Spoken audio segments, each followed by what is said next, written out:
Hornets. It's Jake from Mini Terrain Domain, and this is Vale of the Mavka, Hope and Redemption from Harper's Tale. This is episode 7 of our mini campaign, and you can tell we're all ready to play some games. As we hit this, well, it's pretty standard that we hit this with the laughter already beginning. You'll just have to wonder what we're laughing about. Focusing cameras. We'll give you something to laugh about during this game. But welcome everybody to yet another, what is our penultimate episode of our mini campaign. That means after tonight's session, there will only be one more episode left. The finale will be in just 2 weeks from tonight. Happening at the same Tuesday night at 8 p.m. Eastern right here on twitch.tv/Mini Terrain Domain. We are going to get started with the game here in just a moment. A couple of quick announcements. First and foremost, before I forget, because already a couple of folks have contributed. If you look up above Katie's head, you will see some domain dice, the plus 20, and there's a couple more just appeared there for those 2 more subscriptions. That's the way domain dice work. Domain dice are a way that you, the viewer, can have an impact on the game. It allows the players to re-roll any dice roll. They can force me to roll any dice roll, or rather re-roll and take the new number, or a whole bunch of things all the way up to turning a critical hit into a super crit, which is an automatic double max damage. Since they have yet to kill anybody or anything in this game, I'm opening up the 5 domain dice for these last 2 sessions.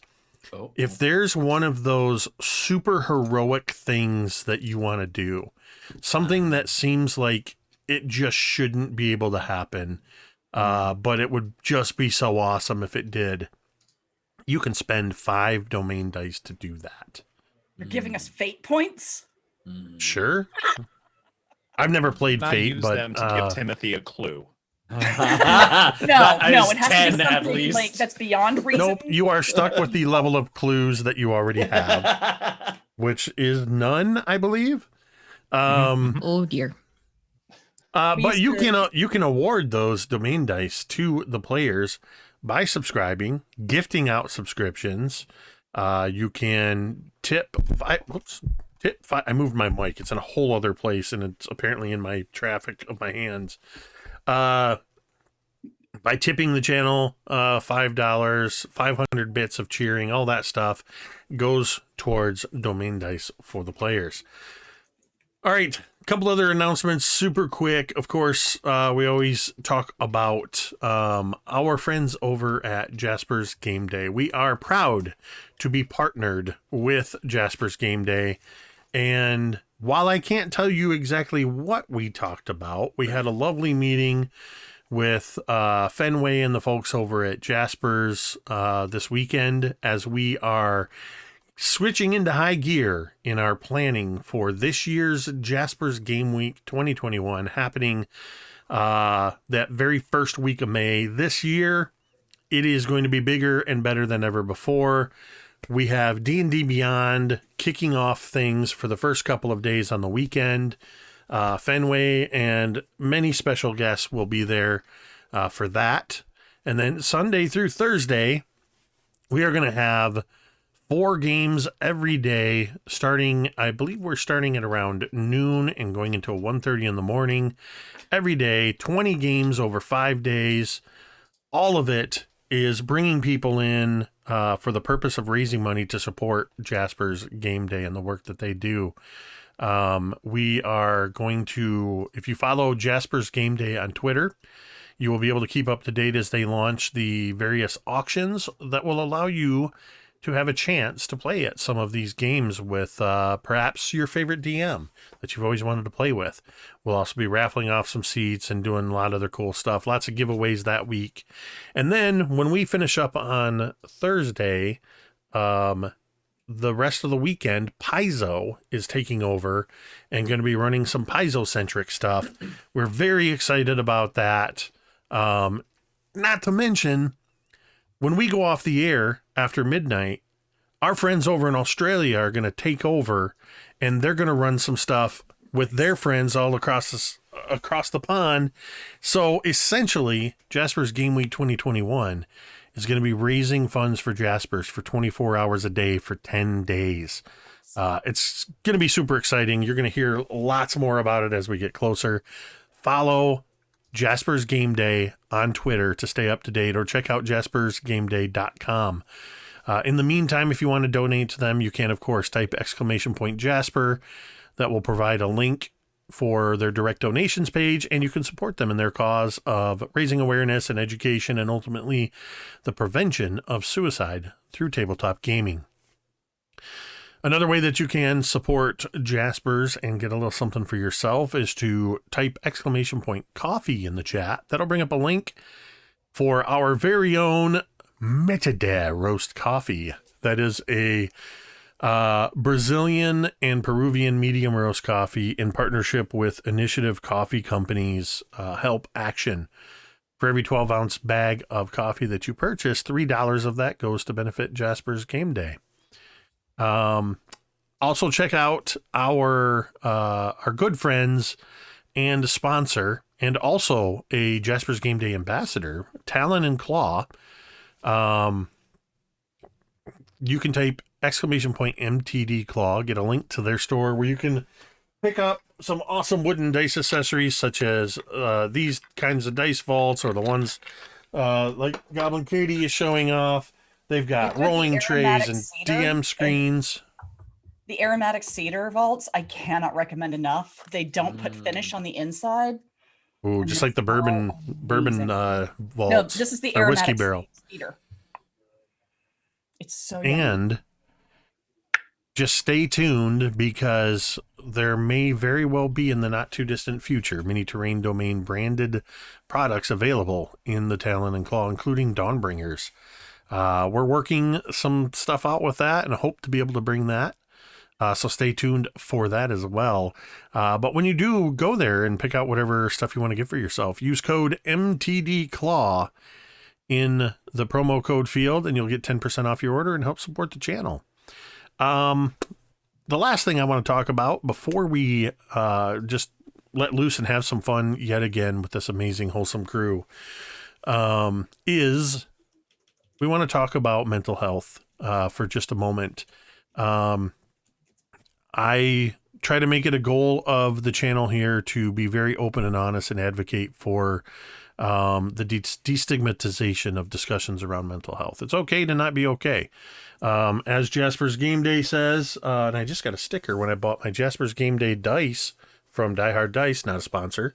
The lovely "You Are Not a Critical Failure" logo, designed by artist Julia Madalena. And there's truth in that. You are not a critical failure. But you do need to know it's okay to not be okay. It's okay to struggle. Believe me, we're all struggling to some degree. As need I say more?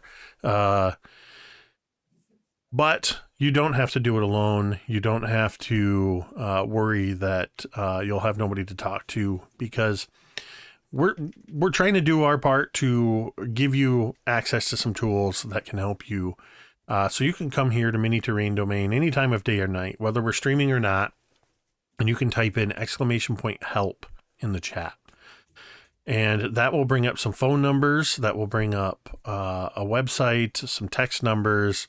You'll see the National Suicide Lifeline is on there, the Canadian Suicide Prevention Services, as well as a website that has resources for help agencies all around the world. Wherever you are in the world, you can find a place that's close to you, and you can call them, you can text them, and just let them know that you need help. Please do not hesitate to reach out.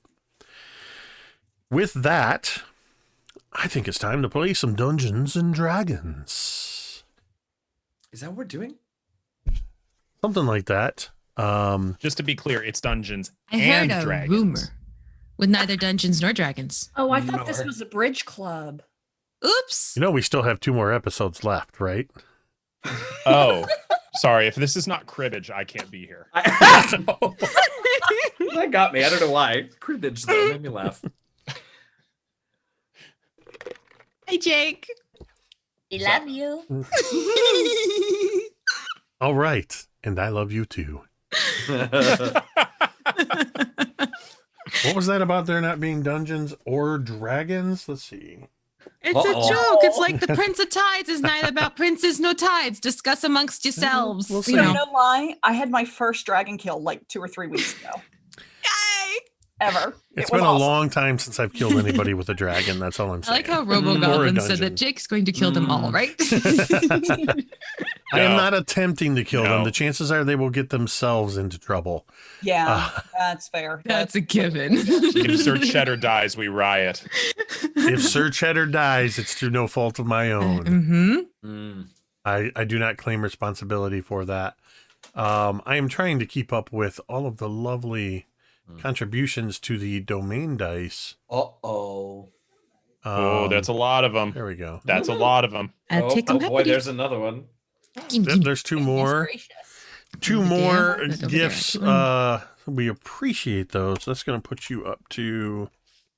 All right, y'all, we got to roll 27. like poop tonight so we can use them. I'm just I mean, gonna, like, All right. And you get a domain Sure. die. And you get a Exactly. domain die. Domain die. Exactly. Everybody gets You know, a I'm just saying, domain die!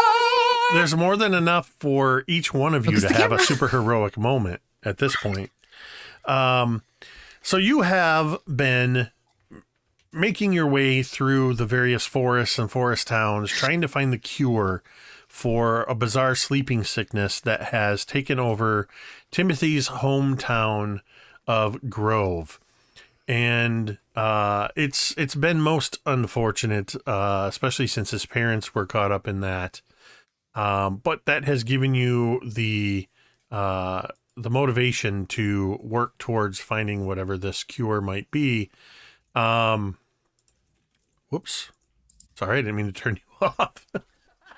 I'm trying None to- for Okay, you. that's fine. I'm superfluous. I get it.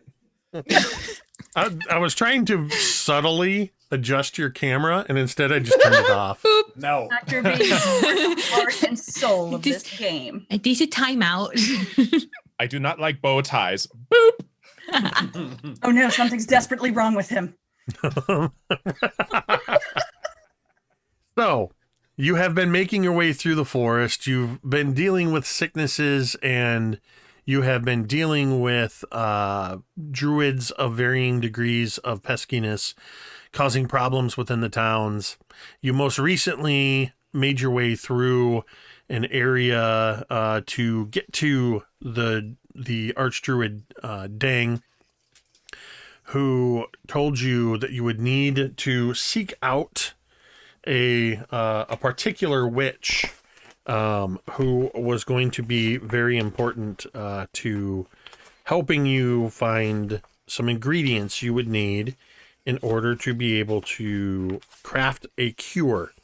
The witch being named Ruying Mistruin, also known as the Raven.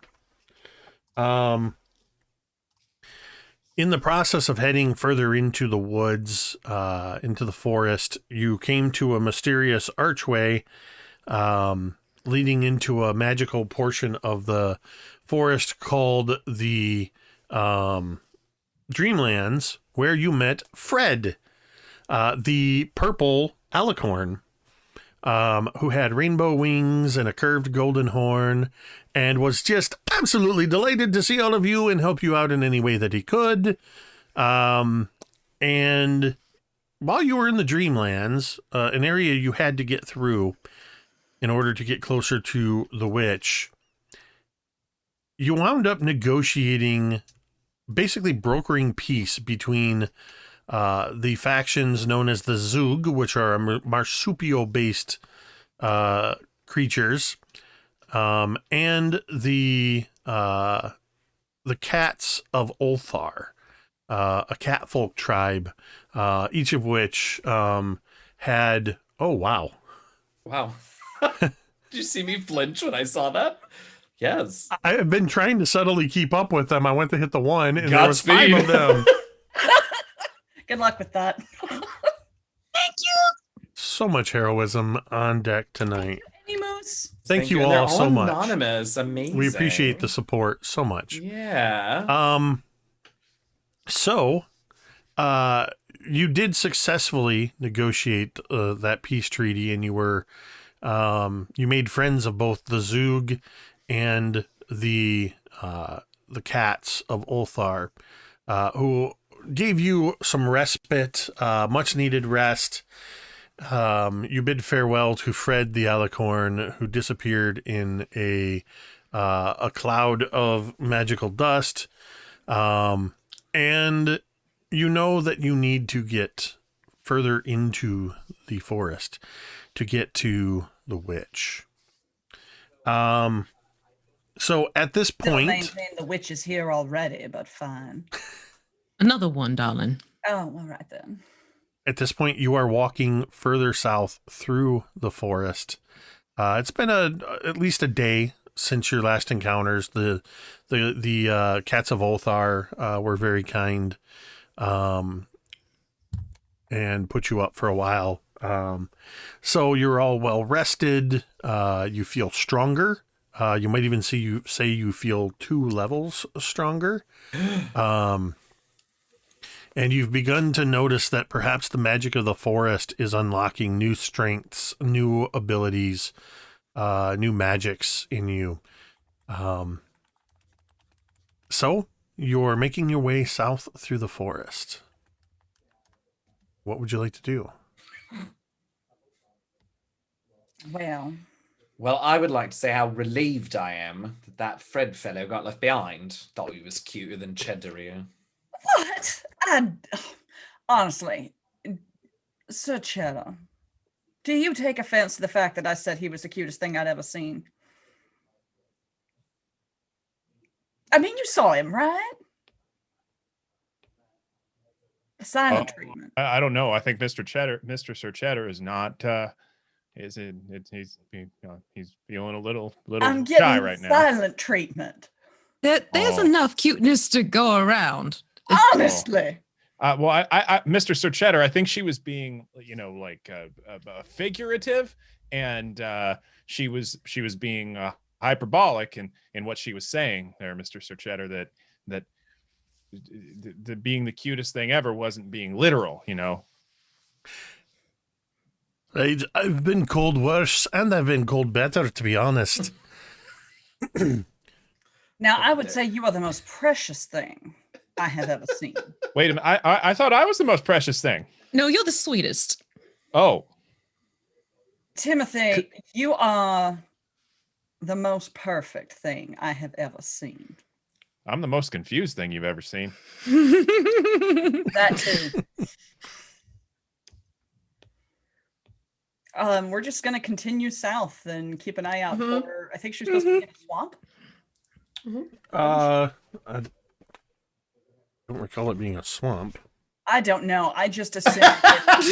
We're all like, oh shit. No, I think the swamp was from Is a the swamp drink. witch? Never trust me with the directions.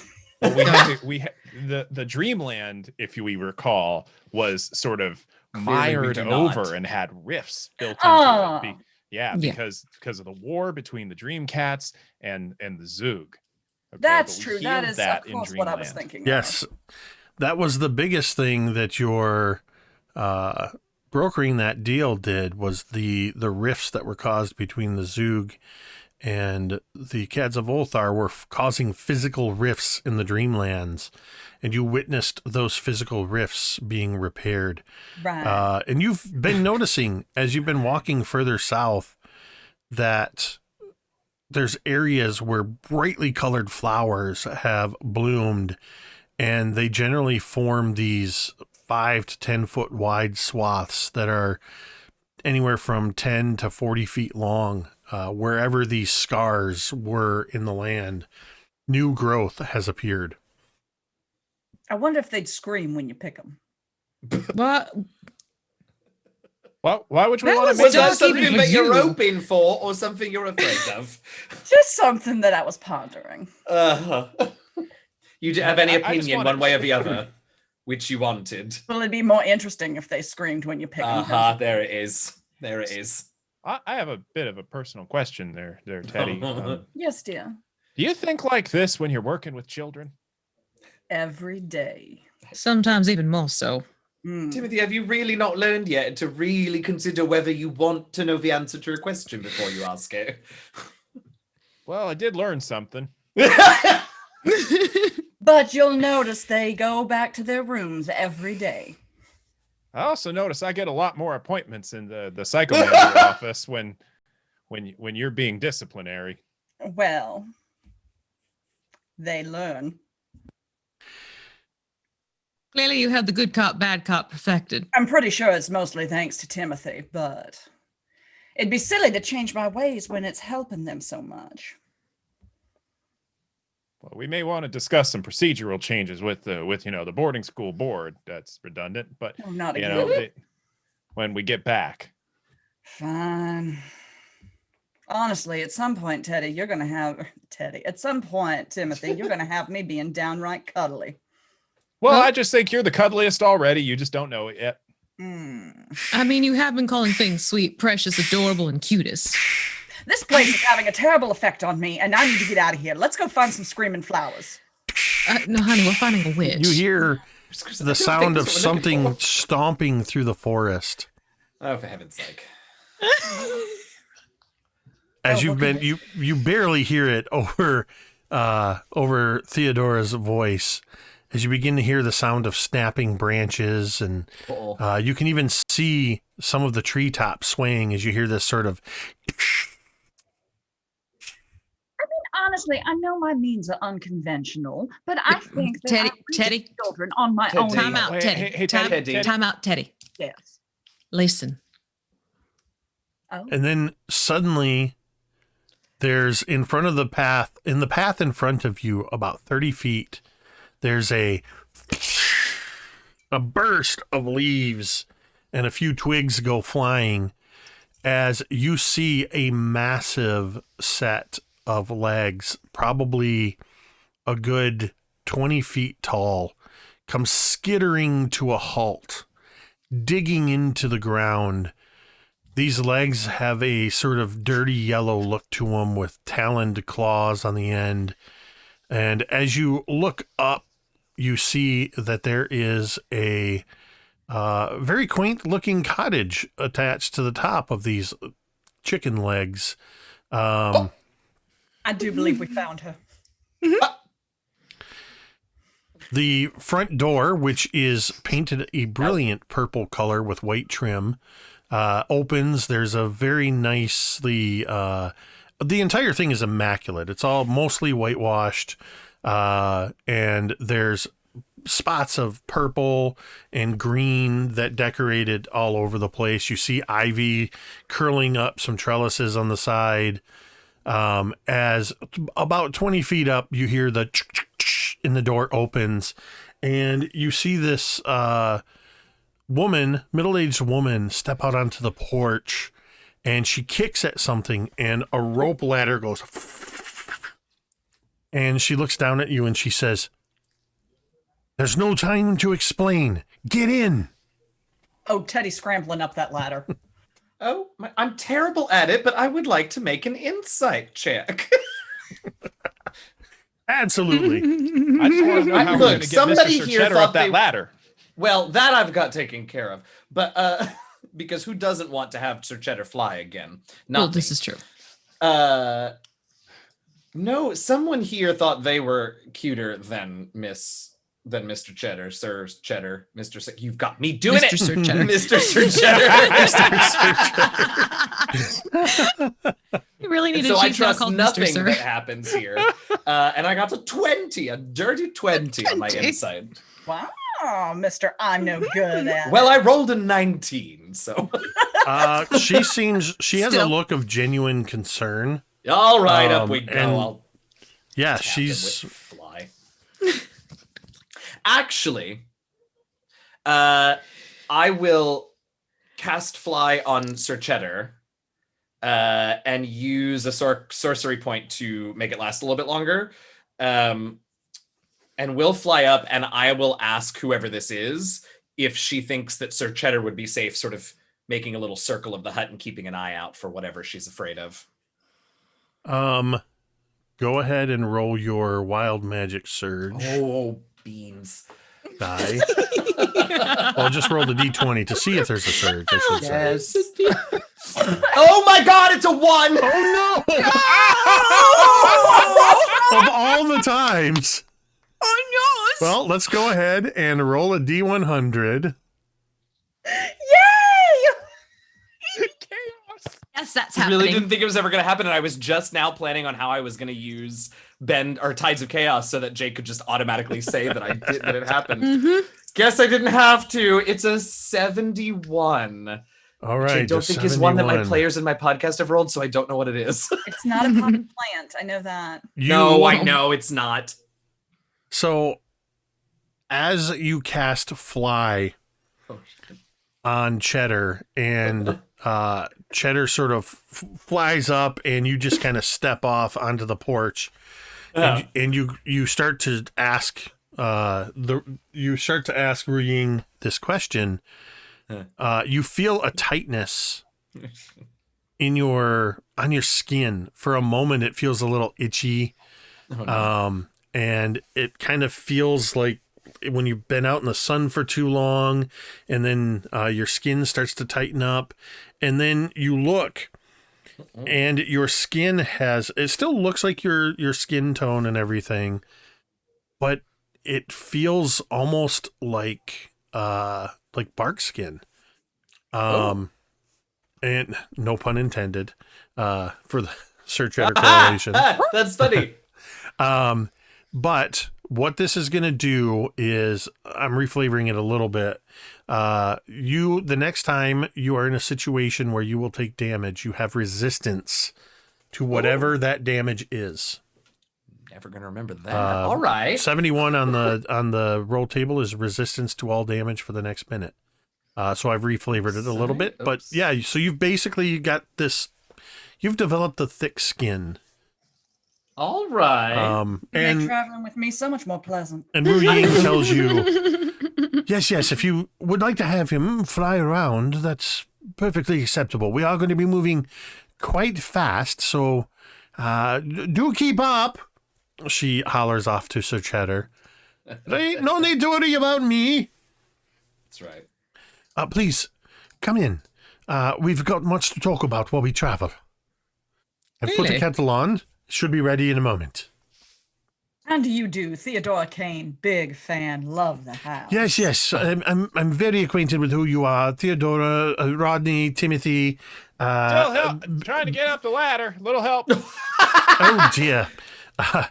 And you see as she looks down the ladder, poor Timothy, the house, the cottage has already sort of turned and started moving. So you're kind of floating back in the wind a little bit. Boy, in my full armor, I'm kind of like a big heavy wind chime. As she produces a wand from her apron, and she just kind of says, please don't dawdle, Timothy," and just kind of does a quick flick, and the whole ladder rises up and sort of begins to curl up and pull you towards the porch. Well, Where in it effect, I'm deposits not you there. dawdling, I'm dangling. There's a slight difference here. Freezing. Oh my god! We're just gonna move on. Good plan. Good plan. Please come inside. There's tea. I've got scones, of course, and no, don't worry. They're not those atrocious kale scones that Ding likes to serve. I'll have 3 then. And she leads you into I mean, inside the interior is just, it's cozy. There's not too much over the top decorations or anything, but it feels like a cozy cottage in the woods. With there's lots of doilies everywhere. And you hear the sound of a tea kettle whistling in the kitchen, which she heads over to. Once you're inside the cottage, if you look out the windows, you see the forest moving rapidly past the windows. But if you're not looking out the window, you have no sense of movement in the house. She leads you into the kitchen where there are several chairs around the table. She begins to pour tea into all of the cups that happen to already be set out. There's little saucers with or plates with in front of you, and there's a big heaping pile of scones and do please don't hesitate. We have a little bit of time before we arrive, and make yourself at home. Please have some tea, have some scones. Okay, well, just gonna add the scones here. Do you have any clotted cream and jam with this? She Was just that good or bad? she just motions at a couple of the porcelain containers in front of you, and the lids just kind of go boop, and inside you see clotted cream in one, you see jam in another. Whatever you could want seems to have been tended to.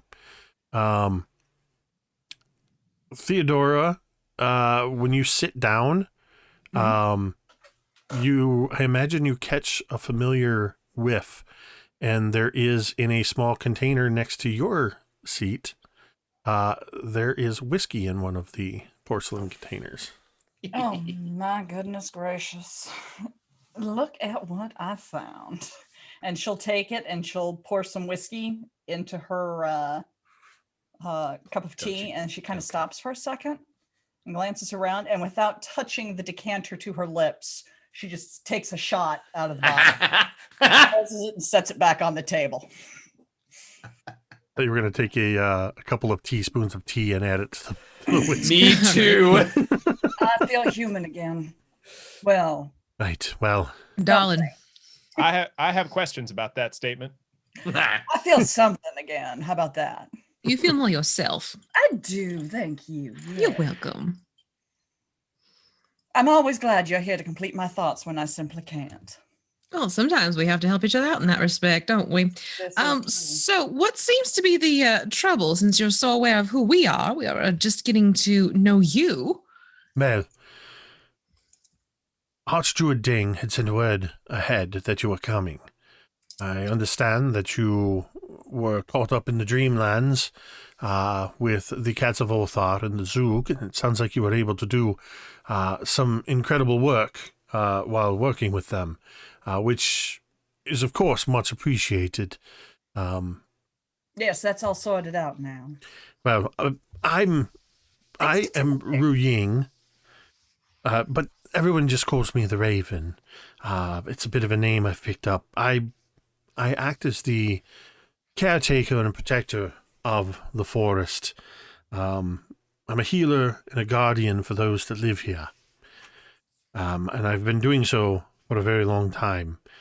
Ding and I, we have known each other for quite some time, and in fact, it was he who helped me to build this home. Though I did give it a few of my own touches. I can't claim originality for the mode of transport. There is legend told of another witch who lives in the mists of Barovia, who is known to have a similar home. Yes, where I'm from, there's another witch who has one. And one of my favorite stories. Well, Where I'm from, we just have chickens. No, Timothy, we have the legend. Remember, her name is Baba Yaga. I told you. Oh, Bianca's that's just right. smiling at this because they're kind of in the Yeah. same cupboard, but hey. Yeah. Bianca's like, these are my sisters, but okay. Yaga, me, we like this. Literally, they're my sisters, but okay. I just call her Yog. Sometimes I don't bother calling at all.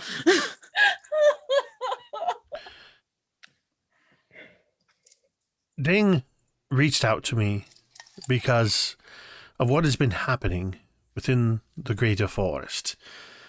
I hear, Timothy, that your home of Grove was hit first with the sleeping sickness, and that things got out of hand in Princess Harbor as well. Rumors of similar experimental illnesses have been cropping up throughout the forests. Most recently, there was a shyster in a town of Prattle Creek. I had to send some others to deal with him. Nothing more than a snake oil salesman. But it's getting out of hand, and it's becoming dangerous. Where my home resides within the forest, normally, when it's not on the go, is a protected portal into the Feylands.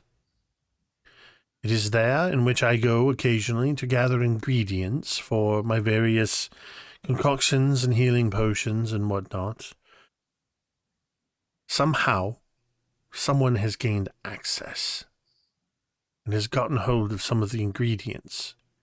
Now, I take great care and great pride in very intelligently curating the herbs and other ingredients in a way that is careful and respectful to the nature and to those who live in those areas.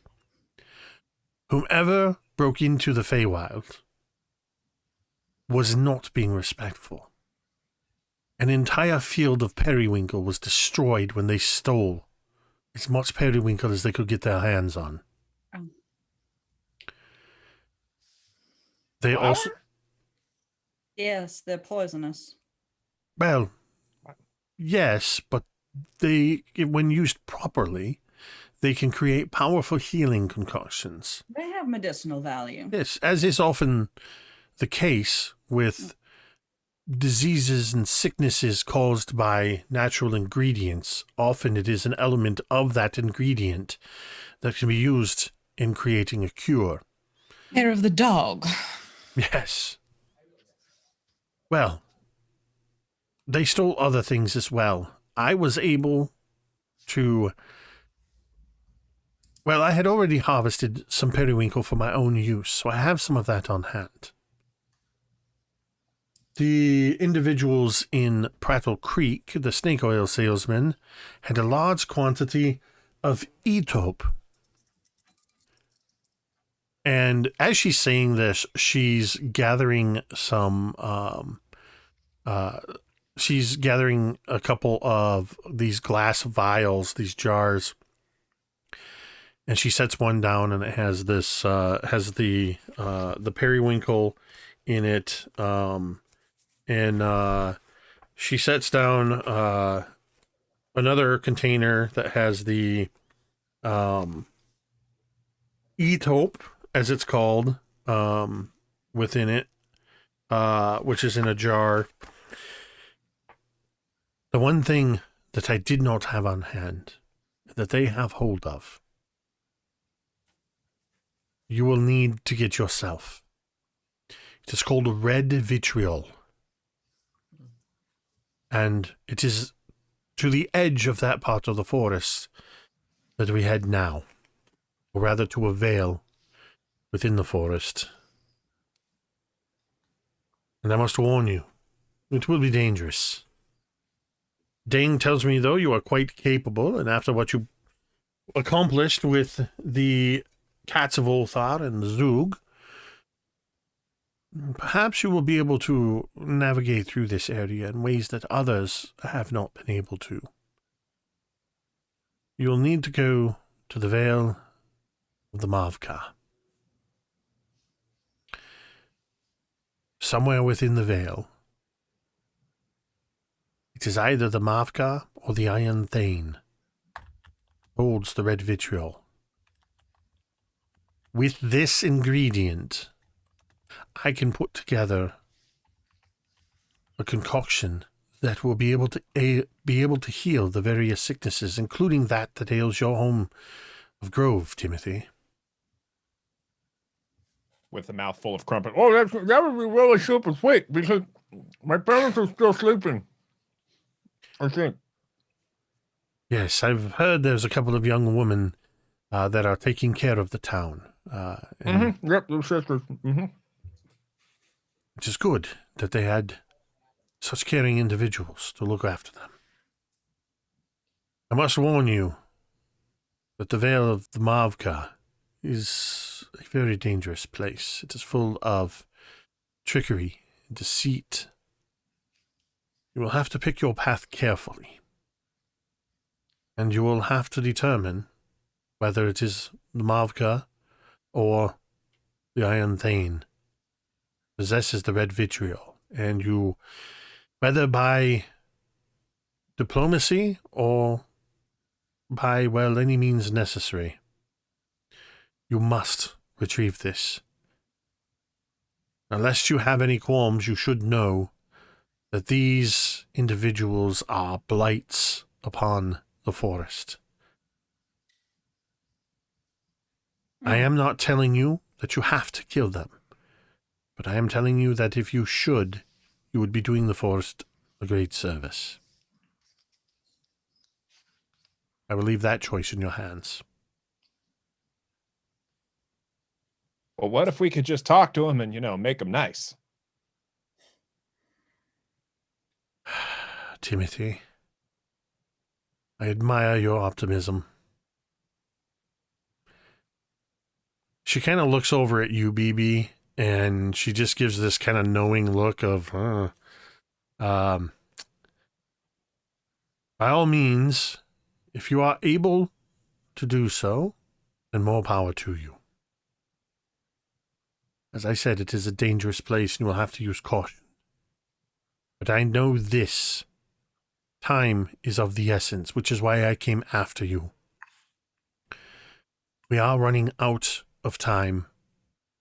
I sense that in the north, something is brewing, and I don't know what it is, but Aethor is tampering with forces that I believe may be beyond his control. And who is Aethor? Aethor is the once disciple or student of Deng, who I believe is behind all of this. I see. Yes. We got a brief dossier about him. Now, Timothy, you remember when you and Teddy had to do away with that lovely little obby in the grotto at my forest, correct? Well, yeah, that was unfortunate. Yes. Consider it a similar situation. And let's leave it at that. Yeah, but what if we could talk it out? Sometimes you can't. Well, I'm gonna try. And if we can't, well, there's Teddy. You have experience with such matters. All too often. Once or twice. She looks at you, BB, and she gives you this kind of sideways look. And then she notices that you're almost finished with your scone, Timothy, and she grabs another scone. She reaches up and grabs a bottle from the cupboard and places it next to you, Theodora, Rodney. She just seems to be sort of gliding around the kitchen. She grabs the tea kettle and pours fresh tea for you. And the whole time she's doing this, she has one hand free and she's tracing these sigils in the air. And BB, you would recognize that she is making a sigil of a mark of sisterhood amongst witches. And is essentially, it's all it is she's posting the question out there asking if you are also of a coven. Phoebe would complete the sigil with her. And you see that she gives you, she kind of lights up at that and smiles. And as she finishes pouring the tea for Rodney, she says, well, perhaps fortune will smile upon you today after all.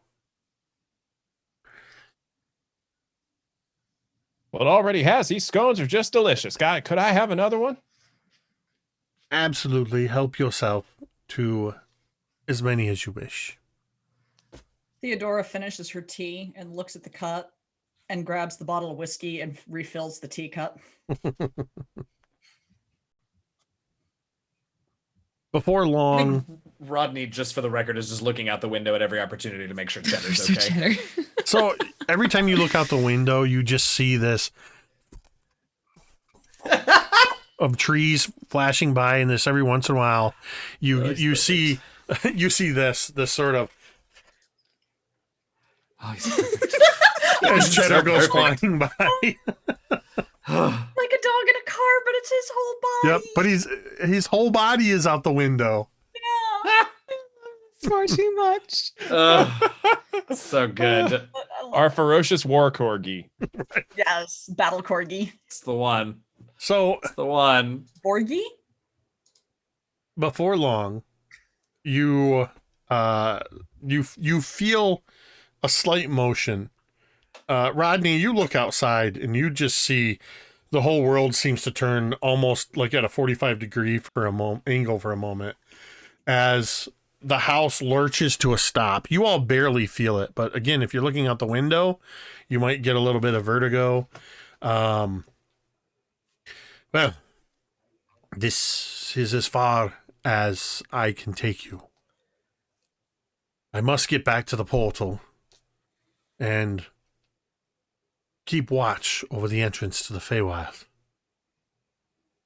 She looks at all of you, and then she looks over to BB. I have great faith in you and your ability to navigate this situation. I will send my Nice. cottage for you when you are successful. Understood. Let's just say I'm happy to return the favor others have done for me in the past for my own ward. I just like beating stuff up. This is true. And I It's like actually quite stopping her helpful. from beating stuff up. He really does. So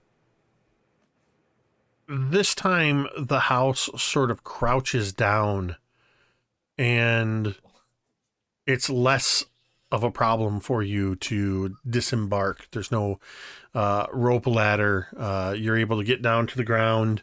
Though being of a gnome stature, Sir Cheddar eagerly comes flying around the corner. The biggest corgi smile on his face as he helps you, comes up alongside you, Rodney, and you're able to mount up. And as you all disembark from the house, Timothy, with perhaps a few scone crumbs down his front, Scones in his pocket. Yeah, no, I stashed a few. Yeah. you hear Good. this. Those are tasty.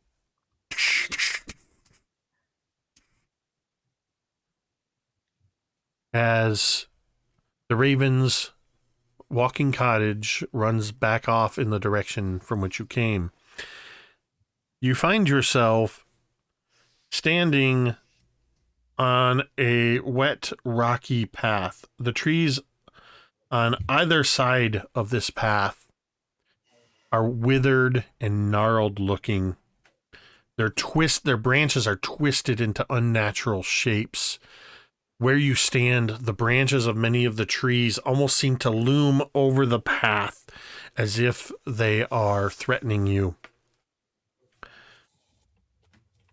Oh, There's- this place is lovely. There is a cold gray mist that is hanging in the air just behind the tree line, and it's obscuring your view.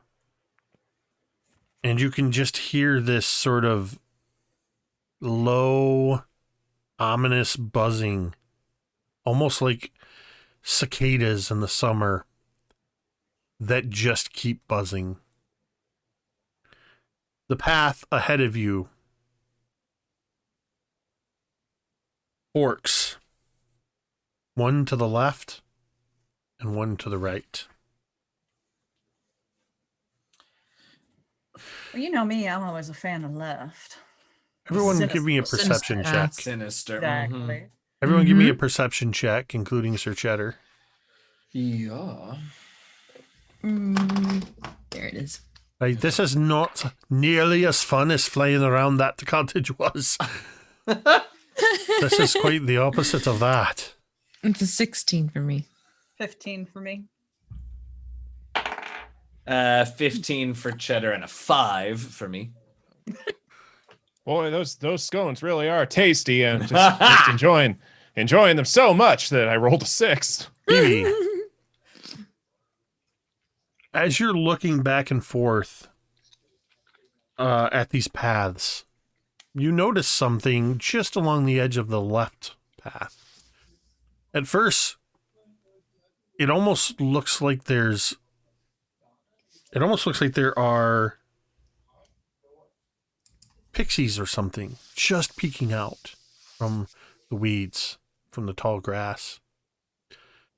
But you realize it's just a trick as the light wind rustles the grass, and you see about 10 feet away from you, on the ground on the leftmost path, you see 5 wooden figures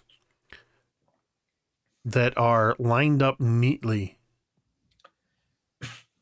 just at the edge of the grasses along the path. And they seem to be facing in the direction of the leftmost path. What would you like to do?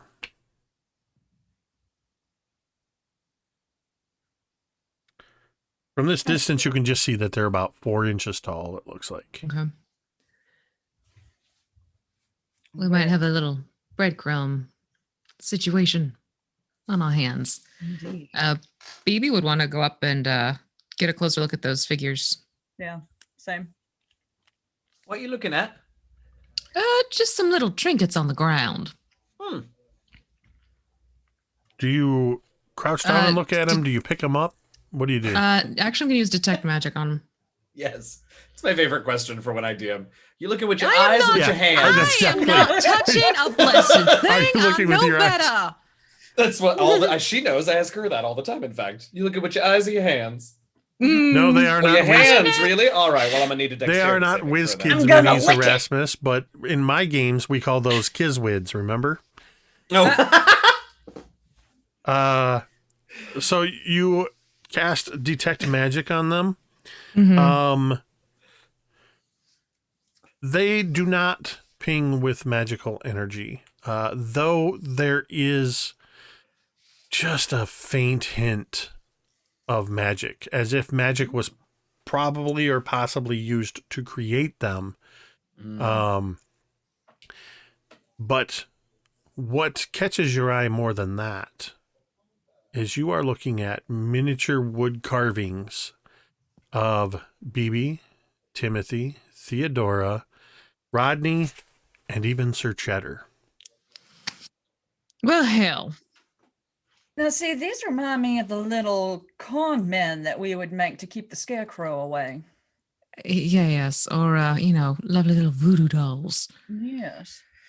What is Did it? we notice I got a these 5 yet? on my perception check. What is it? Oh, just little, Some dolls of us. exactly. Sorry, Dr. B. Little Yours was a figures of us. much nicer way to deal with your question than mine was. We've got Sorry. little dolls of each of us. They're not exactly Oh, well, you magical. call me a doll a lot. Different kind of doll, dear. Oh, Wait, is there one for Sir Cheddar? Yes. Is there It's all one of for us. Pip? No. Pip is on your shoulder. Oh, I saw right then. Oh yeah, so if all of the others are basically 4 inches, then there's one that looks to be about 1 3/4 inches. That would be Rodney, and about 1/4 inch in size, mounted on the shoulder, is a little tiny Pip. These are intricate carvings that they a very skilled hand or magical ability created these. Do I have any, I mean, given my educational background, do I have any idea where these might have come from? This, I mean, you can attempt a history check.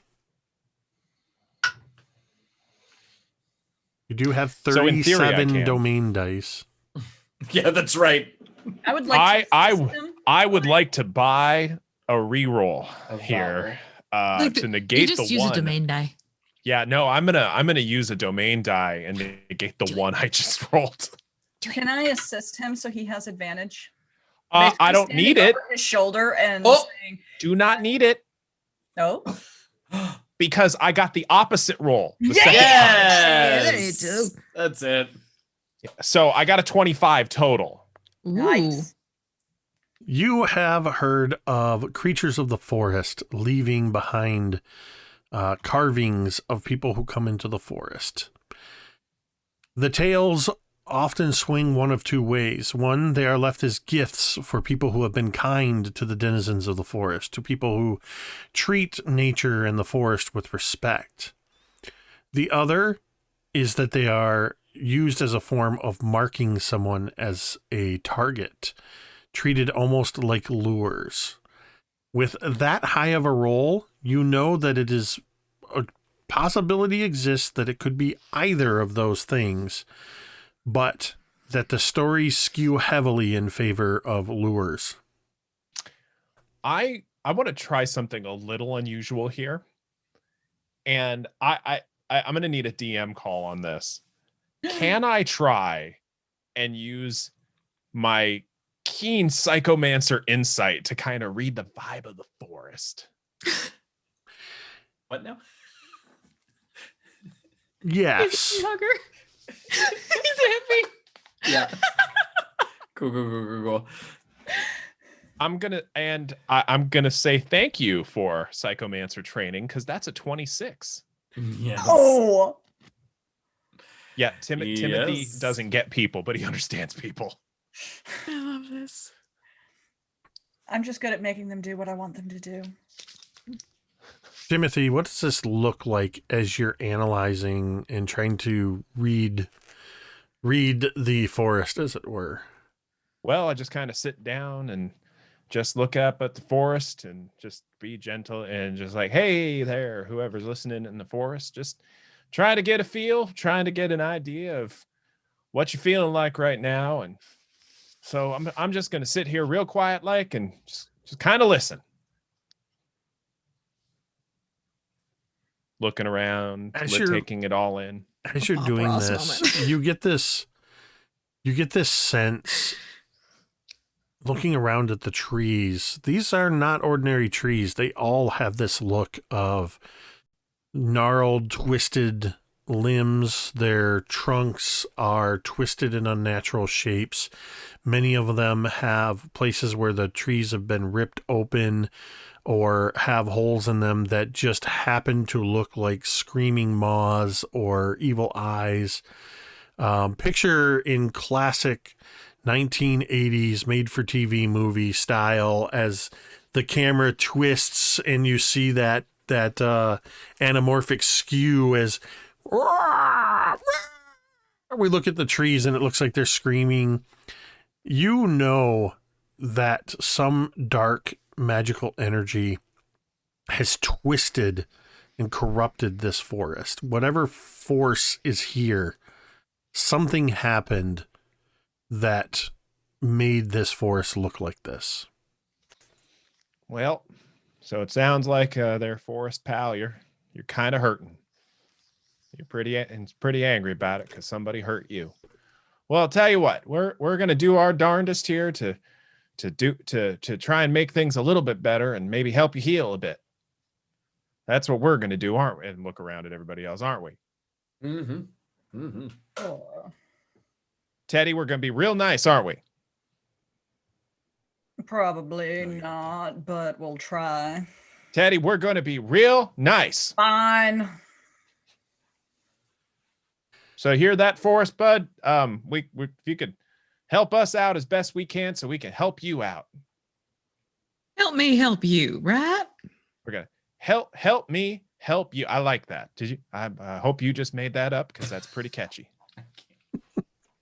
Say it again. I may have influenced it. Help me help you. Help me help you. All I right. like that. But repeat that. I like that. Okay. But all right, Forrest, pal. Using this keen psychomancer insight, what direction do you want to go? Left or right?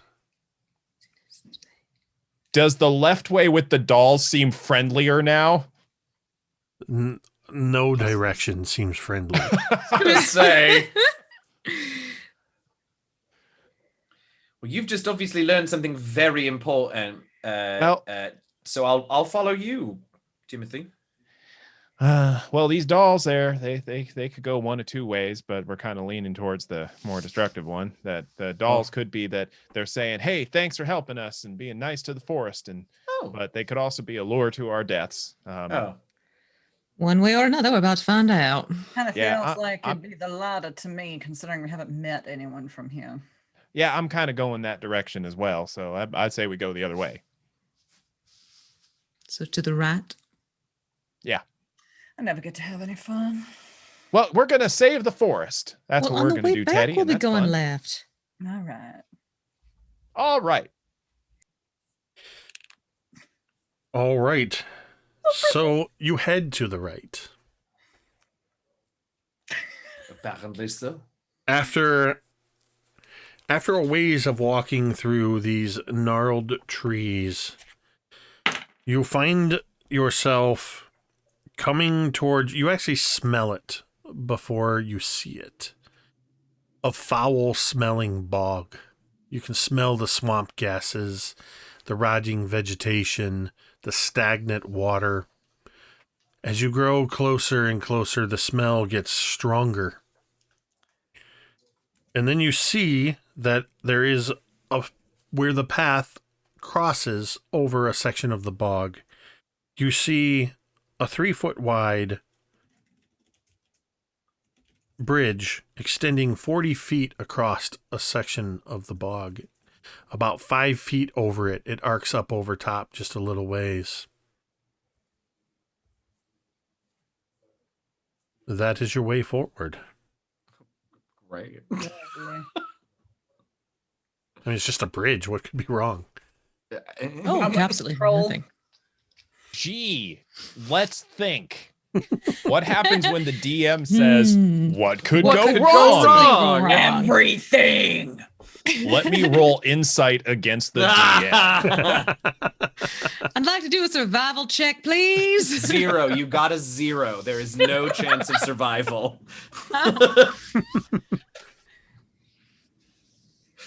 Again, Let me I'm phrase it this wondering- way. How would you like to proceed? Carefully. Across the bridge, but carefully is the better answer. Well, I'm thinking back on again, any tales, any stories, any magical reliquaries that I've read in all my studying that would give any indication of strategy or hazards contained therein with this bridge. Rules. Well, I mean, the most common story that comes to mind involves 3 gruff billy goats and some tense negotiations with the landlord of a local bridge over a waterway. In those stories, the local landowner is quite severe and steadfast in his desire to make a living wage by those who would cross his bridge. And what just happened? We lost Katie. Whoa, we lost. Oh, that no! happens And from V, time to we're- time with her. No, she's here. We lost She's Katie. just everywhere. Needed We a lost Goblin tissue. Katie. No, you're all right, my dear. You stepped away and Katie just vanished. All right, I'm gonna do a. I gotta pull up the thing so I can see when she tries to get back in. And I need to. Well, But- it's but close to Zoidberg- halfway. Shall we take a break, maybe? Yeah, halfway Yeah. break because cleavage cam is never fun. Well, oh, you always get the bad luck. Cleavage cam. All I right. didn't Well, notice. Oh, I'm with so with sorry a to be laughing. perfectly innocent, non-deserving This happens of way any too often. suspicions, bridge waiting before them, we are going to go ahead and take a 10-minute break while we see if we can That's get a Goblin cliffhanger. Katie back. And thank you to everybody who's tuned in so far. Please Woohoo! stick around for the no doubt exciting conclusion of this session. We will see you on the other side of the break.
5, 4, 3, 2, 1. And we're back. Ghost. What? Unfortunately, I don't know what's happening. unfortunately, GoblinKatie lost her power. So Her patron Ghost, abandoned her. Ghost Katie is in the. Ghost Katie is filling in for the moment. We're hoping that that she can get something worked out. She's trying to see if she can get something worked out to join us by phone and candlelight, which would be very Theodora. Epic. Just epic. That would just be her. So for the moment, we're just going to pretend Theodora is still there and everything's fine. You're all looking at this this bridge. I almost did the thing, B, where I said you guys are looking at the trapped fountain. I mean the fountain. You've done that before. Yep. You're it's looking at you're looking at the totally innocent, nothing wrong with the bridge over the Sure. bog Nothing in the spooky suspicious about this forest. at all. How No. would you like to Oh proceed? my goodness. I'd like to check Well- for traps. I think we'd like to do some investigating Call it a for some hunch. traps. I think that's important. Maybe. But more about, the stability of the bridge is our way in. Is this like to thing make sure. sturdy enough for Yes. us? And Yes. All right. Well, and happen to also we'd find like a to see if trap or there's a two. landlord and if they have any sort of claims against anybody crossing the bridge, and maybe they have 3 questions they'd like to ask us, because we've certainly got some answers to those 3 questions. All right. My name So is Timothy Augustus. My favorite color is chartreuse, and also I'm on a quest to get the sickness from Grove healed. You and I heard different This- stories about the bridge and the landlord. You know what? I'm gonna knock on the bridge and see if the That's it. landlord's That's home. it. So, hello. you just walk up to this bridge and just start knocking on Yep. it. Yes, Hello? I support this. If there's anybody here who's like who's in or around or under the bridge who has any concerns about us passing, we'd sure like to talk to you. Bianca gets produced flame going, like she's like this close to having it My spark, God. just in case. What I just want to look at the. Oh, well. never Oh, mind. see, we figured there was a landlord here, and we wanted to approach respectfully. Respectfully, and then you come knocking on my bridge. Well, we didn't want to cross over it and disturb your slumber or whatever. You didn't want to disturb my slumber, so you started pounding on the wood. And you Well, hear a it was the only splashing thing I knew how to sound. do, and I was trying to be respectful. Sorry if it wasn't. You hear a splashing sound from the bog alongside, and 1 second. Give me 1 second here. As Oh, Your ghosts! Hey! that's epic. as not a ghost, Katie shows up. Is that There we amazing? go. That's dedication. Yes. Light by candlelight. Dedication. Also badass. Yes. Yes. Yes. So, yes. as Timothy walked up and pounded on the bridge, and we heard a voice, we hear a splashing, and you watch as this, what appears to be a portion of the bog, seems to almost detach itself. And you realize it's this 7-foot tall, hunched over troll. Well. Mhm. As he clambers up next to the bridge railing where you knocked on it and gets uncomfortably close to you, Timothy, leans one hand on the bridge and says, "Well, you've gone through all the trouble of knocking and getting my attention. What do you want?" Well, we would really like. How should I address you? First of all, want to be respectful. "I prefer to be addressed treasure." You'd like to be addressed in treasure. Well, my grandparents always said that there's no greater treasure than love, and we certainly have a lot of people we love back home, and we're trying to help them not be sick. "You are adorably innocent." And he taps you with this wet bog hand on top of the head, and there's just this bog water begins running down from your hair. "Right. I had in mind something a little bit more shiny. You can cross my bridge for 500 gold pieces worth of diamond dust." That's rather specific. Sure is. I Yeah. have very specific tastes. Well. Well, I do too, but honey, diamond dust? Why diamond dust? Can I roll Arcana to know what he wants that as a spell component for? Because Katie knows. You sure can try. Okay. He just wants to eat the stuff. I don't know. That's going to be a 24. Yes, it is. Look at that beautiful roll. Oh, with the cauldron dice set and everything. So Mm-hmm. you're not.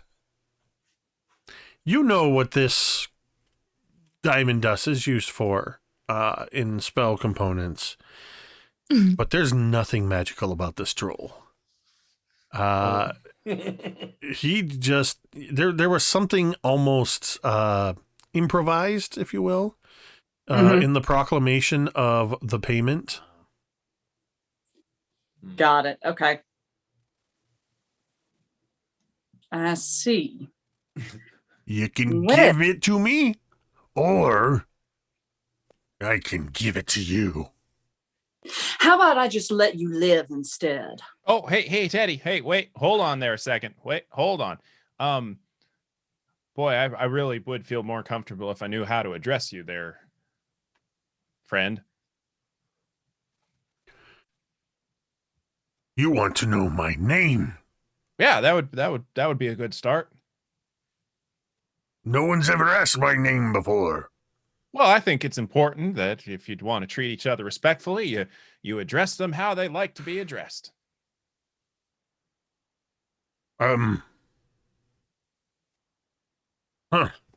Usually people just come in here and I tell them how much it is to cross the bridge, and then they come at me with swords, and usually I end up eating them.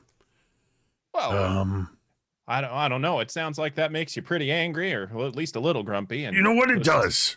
It really certainly does. disrespectful.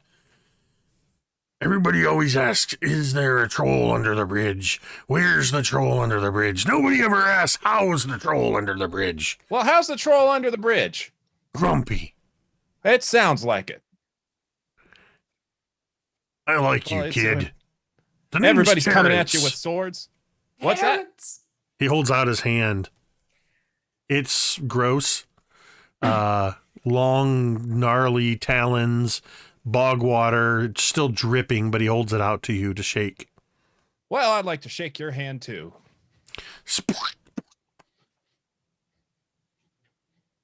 Teddy turns to BB. I don't understand how he does this. I don't know, but I'm still keeping the flame at the ready just in case. Mm-hmm. So, by what should I address you?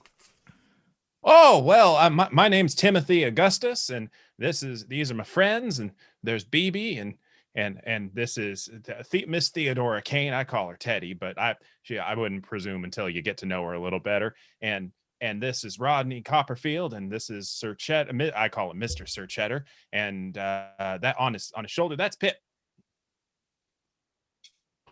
Well, you are certainly among the more diverse groups I've seen come through here in a long time. Well, And it is thank quite you. refreshing to have you inquiring as to my health instead of just stabbing and clubbing and throwing magical spells. Yeah, I see that fire over there, lady. Yes, I know it's dark. Oh, try not to take too much offense. She's trying to just be a little protective. They think I get into all kinds of trouble, and sometimes I do, but I'm just trying to see the good in everybody. I have a hard time believing that you could be getting into any kind of trouble. You're just so adorable. Well, thank you there. Trust me, he gets into no end of trouble. Well, look. You want to cross this bridge. I don't really need diamond dust. I heard somebody talking about it once, and it sounded kind of shiny and neat, and I've got a bunch of shiny stuff. Look, I have a reputation to uphold. I can't just let you cross the bridge. How Well, about this? I'll tell you a riddle. You solve the riddle, and then you can cross. what if I tell you a joke? Oh, but I love riddles. But we can exchange jokes. You could. All that. I would love to hear a joke. Okay. I'm still going to tell you Have the a riddle. good one. Well, Never you mind. want to go first, or should I go first?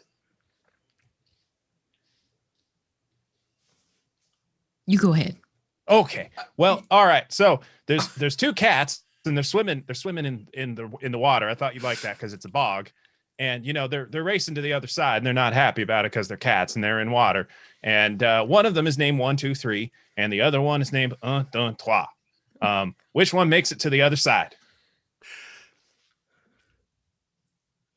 Mm-hmm. I don't know. Well, 1, 2, 3 cat makes it because unfortunately 1, 2, 3 cat sank. Eat it. I don't get it. For the record, I get it. I feel like I need to draw a distinction. Yeah. Just to be clear, I hate it. Oh. I love it. I love it so much. It's so bad. It's so great. much mileage out of that Both joke. Rodney and I are just horrified. All right, Oh, I'm I have going to no have right to getting make as the much riddle a mileage little as I bit can. harder if you're going to throw those kind of jokes at me. Did you say you had a joke? Somebody else had a joke. because if you know the language that the second cat is, you see the first one is 1, 2, 3, and the other one is 1, 2, 3. All right, and see it's funny because 1, 2, 3 cat sank. Are See, it's we play really on words. going to let him explain the joke? It makes it so much worse. I mean, I do have a joke. It's not exactly as highbrow. Please, Well, it's he's got to be finished better now, than it's too that. late. I no guarantees, Well- but go on.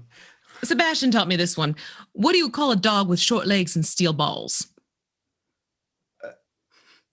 What? I don't know. Spocky. No. He thinks for a moment. No. He looks over at Sir Cheddar, and he kind of goes like this. Uh-huh. I get it. All right, I'll tell you what. Oh God. That made up for whatever that Yeah, was you Bob's tried to pass as a joke. Oh God. I'm gonna give you the kids menu version of the riddle. All right. Oh, that'd be great. Look, like I said, I've got a reputation to uphold. I can't just let you cross. You Oh, either sure. solve the riddle and you get one guess. If you get it wrong, I'm gonna have to kill and eat one of you. That's just how it goes. But Oh, look, and I thought Here we were it being is. friendly. that is friendly, and normally I'd kill and eat all of you. Gave you a perfectly good joke, too. Well, that's why you're getting the easy riddle. Yeah. Perfect. All right. All right, are you ready? I Yeah. suppose. You ready to? You got your thinking caps on. Yeah. I And mean, listen- oh, helmet. Timothy Augustus. This joke's in English. I mean common. Oh. Oh, okay. A box without lock or key or hinge, yet golden treasure lies within. What am I? I can tell you I'm thinking of the wrong answer. No. No, Teddy. No. Well, I'm having a little bit of a hard time with this because I mean I can give you a metaphorical answer, Oh my God. but it asks what you are. But you know we won't get into that sort of pedantry. But I think it's an egg. I would think so. Look, if you put your mind. Wait, did you say egg? Yeah, I said an egg. Yeah. Mm-hmm. All right. Honestly, I did not want to have to eat one of you. Oh, well, that's nice. Because it probably would have been you, Timothy. Something just tells me you're probably the tenderest of them all. Well, yeah, I mean not to brag too much. I do put up a bit of a fight. He's definitely does, the it's most true. tender. All right, well, fortunately for me, I don't have to find out. Well, that's Oh. certainly nice. I didn't catch your name. You did. I told you it was Terrence. Terrence. You shook thank my you, hand Terrence. after I introduced myself. I was talking at the time and I was probably prattling on. I tend to do that. What I found, Timothy, is when somebody tells you their name, if you repeat it back to them, Timothy, it's a good way to remember it. Well, thank you, Terrence. That's a good tip. Rodney is convinced that we've walked through some sort of psychotropic flower field or something because none of this makes any sense. Yep. Oh, but no, that's a sort of mnemonic because that's a tip from Terrence. Oh, dear Listen, God. speaking of tips from Terrence, I'm troll. letting you go across the bridge. Uh-huh. A little ways up the road, you're going to come to an area where there's a magical fountain. Okay. It's a great fountain from what I hear. They won't let me near it. Said they're worried about me following up the water or whatever. Trust me when I tell you this. Beware of the butterflies. All right, have fun. Best Beware of of the luck on your butterflies. journey through the Vale, and maybe if you come back through this way, feel free to say hello, but try not to knock so hard next time. Oh, what's a better way to say hi to you? You just said hi. Oh, okay. Well, thank you, Announce thank you, yourself. Terrence the troll. Well, thank you, Timothy Augustus, the human. Yeah, yeah. Good Yeah, eye. human. Mm. All right, well, best of luck. I'm gonna go back down here in the bog and keep an eye out for other travelers. Well, I hope they say hi and they're nice to you too. You certainly seem nice enough, and yeah, we'll try and swing by on our way out. Please do. Maybe I'll fix some eggs. that's good. Ha ha ha. Yeah. Is it the wild magic? I knew that joke would come in handy someday. Did you? That was an excellent Almost. joke. I'm going to have to remember that one. Well, What exactly Sebastian, about it did you think would come in handy exactly? it works at a certain level. Very low level. Well, Exactly. No, It was a troll. that was delightful. All right, everybody, let's go across the bridge. Terrence. Yeah, all right. So you continue along your way through the Vale, having bested Terrence the Troll in his bridge, in his terrible riddle. You continue on along the way for about a half an hour when you come across an area of just this broad green lawn. It's actually surprisingly green and brilliant compared to the withered vegetation and the gnarled trees you've been seeing thus far.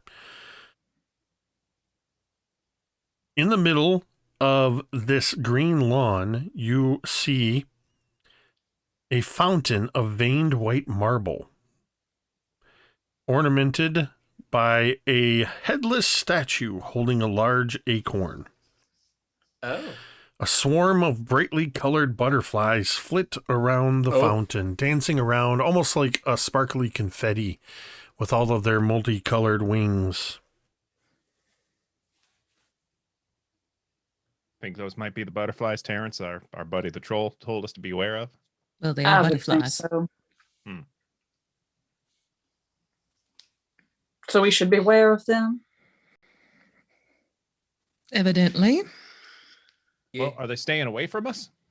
They're just flitting around the fountain, That's which you can hear the fountain gurgling. And by this time of day, though it's a bit gloomy, you can see that sort of bright spot in the mists above, that the sun is getting higher in the sky. You're feeling a bit warm. And as you hear this water trickling in the fountain, it's making making you a little bit thirsty. It might make you have to pee, depending on your reaction to the sound of running water. Mm-hmm.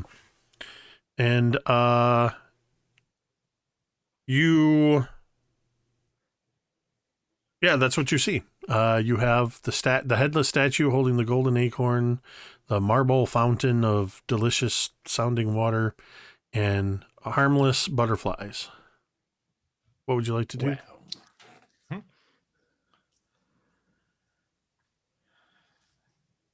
I'm really thirsty. Well, hold on. We should beware of those butterflies. No, that's with the tone of voice. I'm really thirsty, but there's damn butterflies all over the water. You just had all that whiskey and tea. I know, mean, but the whiskey dehydrated me. Well, look, why don't we distract ourselves with this mysteriously headless statue, at least for a moment? Let's have a look over here. Distract ourselves from the fountain. Fine. Rodney, as you move around to the side, Sir Cheddar goes, "Right, what's that over there?" What's that? And he sort of gives an indication. As you've moved around to the side, you're still keeping your distance from the fountain, but you can see a similarly marbled chunk lying in the grass behind the fountain that is the same as the statue. Yeah, I think I've found his head. Where? Do you see just round the other side? Yeah. Yes, there it is. Should we put I it wonder back if we have together? to put the head on the body. It's my guess. It's usually a good start. All right. Well, You know, I've got a thought. what's that? Well, I've got a spell that could protect me a little bit from, being attacked in case those butterflies start to swarm. And then I could go take this and I could put the head back on the statue. I think that's a great idea. What's your spell? Because I've got one for you as well. Well, I think it translates to fire shield. Oh, all right. That's a bit more offensive. I was going to make you invisible. Or rather, Pip was. Can we do both? I don't see why not. Is your fire shield visible? That might attract attention. Mysterious fire shield floating about with no one in the middle of it. I have an idea. Oh, good. We need more of them. Now, I don't know if this would work or not, but no, it would. Well, I could actually. I can cast Dimension Door and put it right next to the statue head and just reach in and grab it. But then the butterflies, if they get real angry, they might attack you. Well, I'll take care of the butterflies with I'd flame. still be here. I'd just reach through the door, pick up the head, and pull it through the door, and then close it.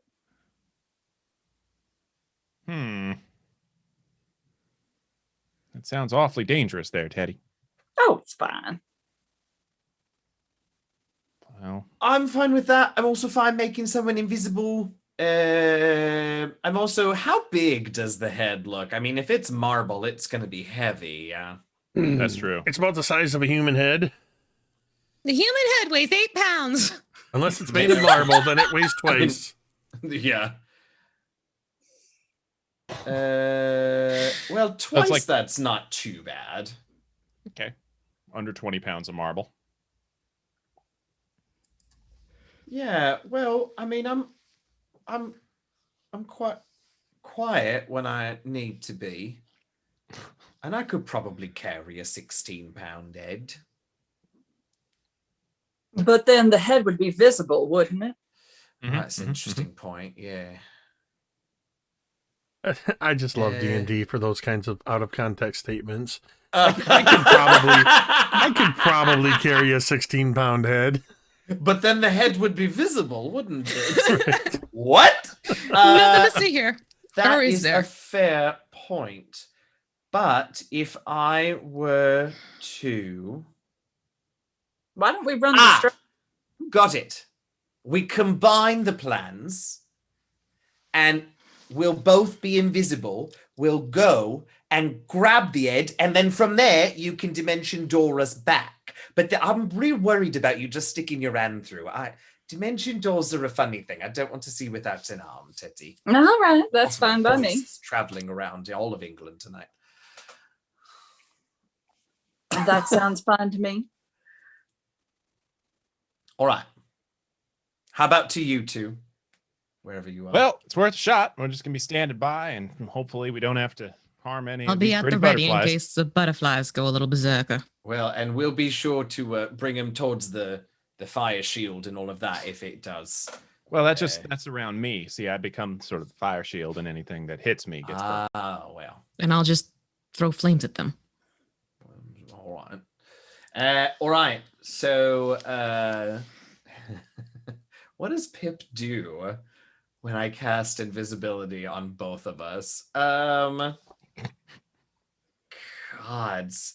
I think I think Pip sort of like levitates up to Teddy and, well, I guess Teddy's head height, and just sort of like lets out these weird whirring noises as he sort of descends, and we turn invisible from the top down as the chinchilla hits the ground. And I'll need a d20 roll for that. Oh, bananas. Uh-huh.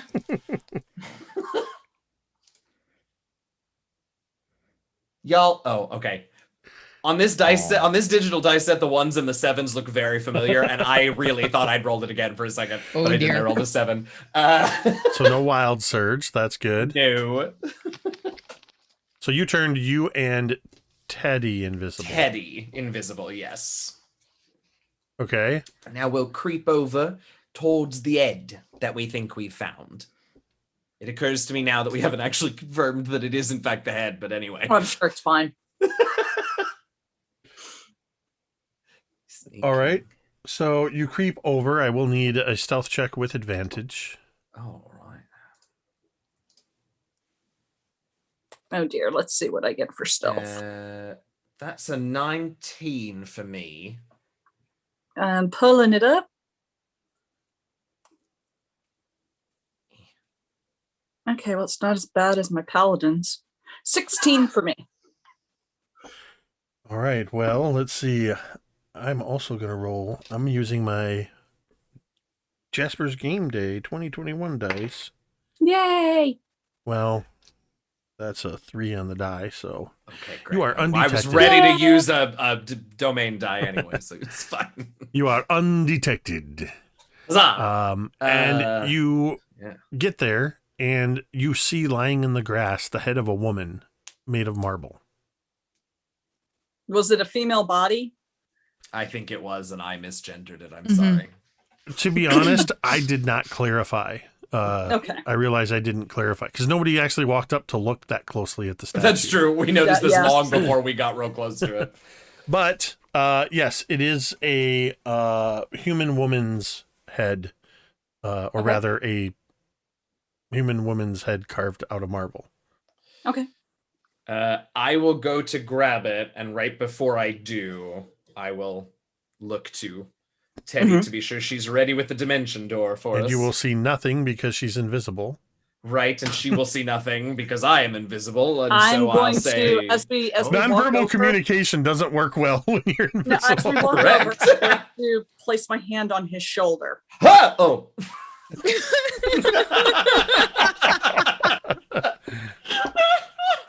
I still rolled really low on perception. The butterflies just kind of go.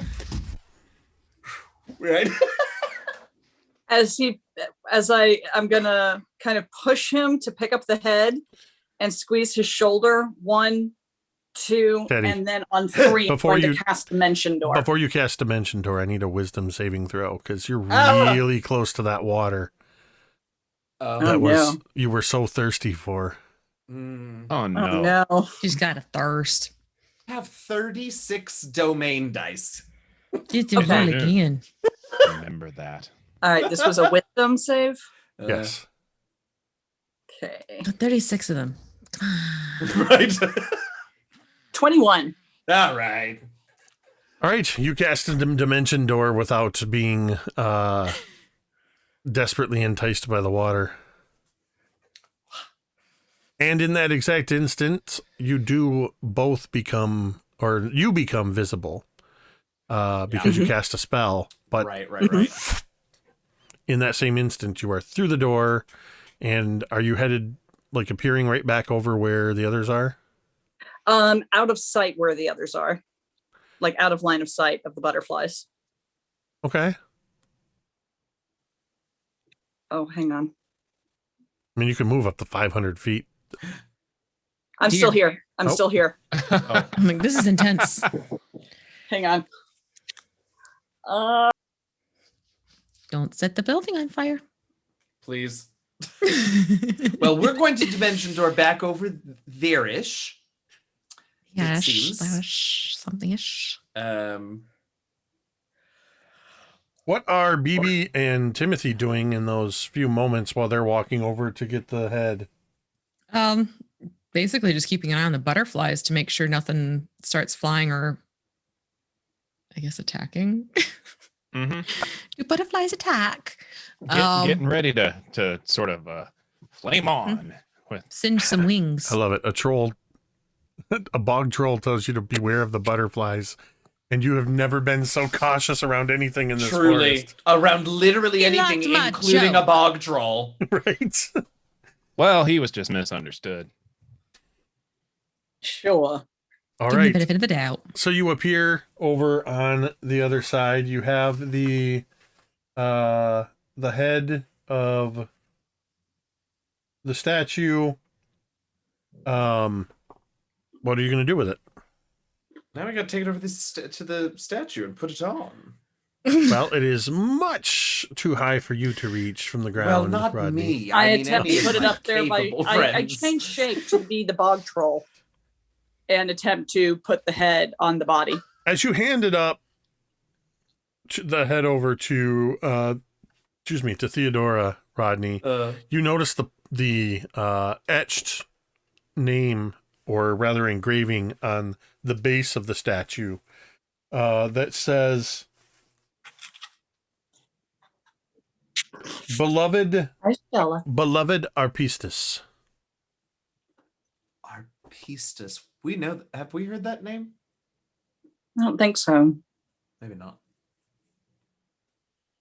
Beloved Arpistus. Well, how sad. Let's give Arpistus her head back. And Theodora, you place the head up on the statue. Mm-hmm. As you place the head up on the statue, you have to do that thing. It's making that sort of that sound of marble against marble as you move it into position, and then you feel it find exactly where the break happened, and you watch as magically it reconnects, and the golden acorn drops out of the statue's hand and lands on the ground. Well, Rodney reaches out to try to catch it.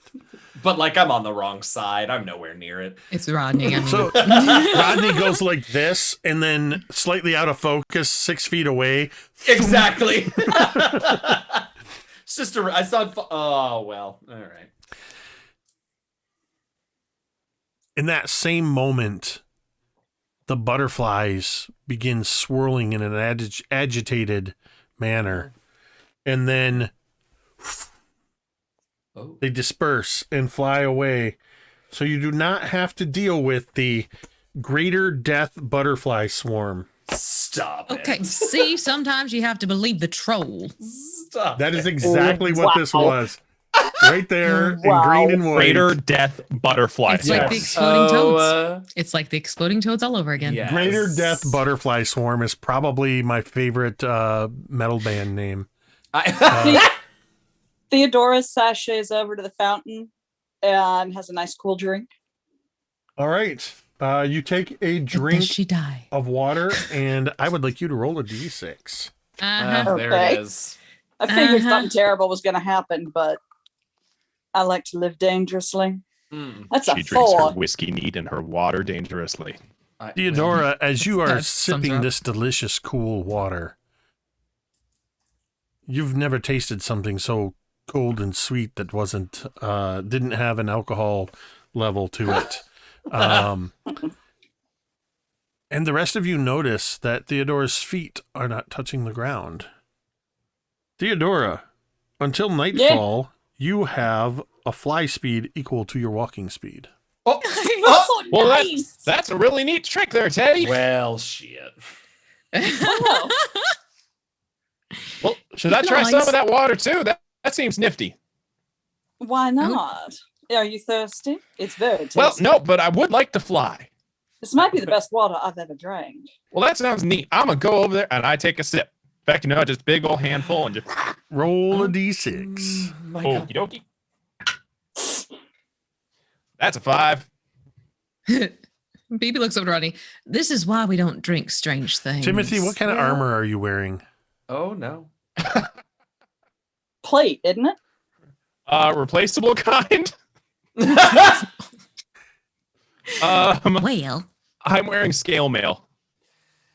You hear the sound of it's real subtle, but the rest of you hear the sound of leather that's being stretched, and you hear a couple of the scales Oh. on the mail go ping, ping, ping, as Oh, shit. Timothy's chest, shoulders, and arms increase in size. Timothy, What? until nightfall, your strength score is 23. holy damn. Oh! Okay, so see, here's the thing. Well, though. golly, this feels real spiffy.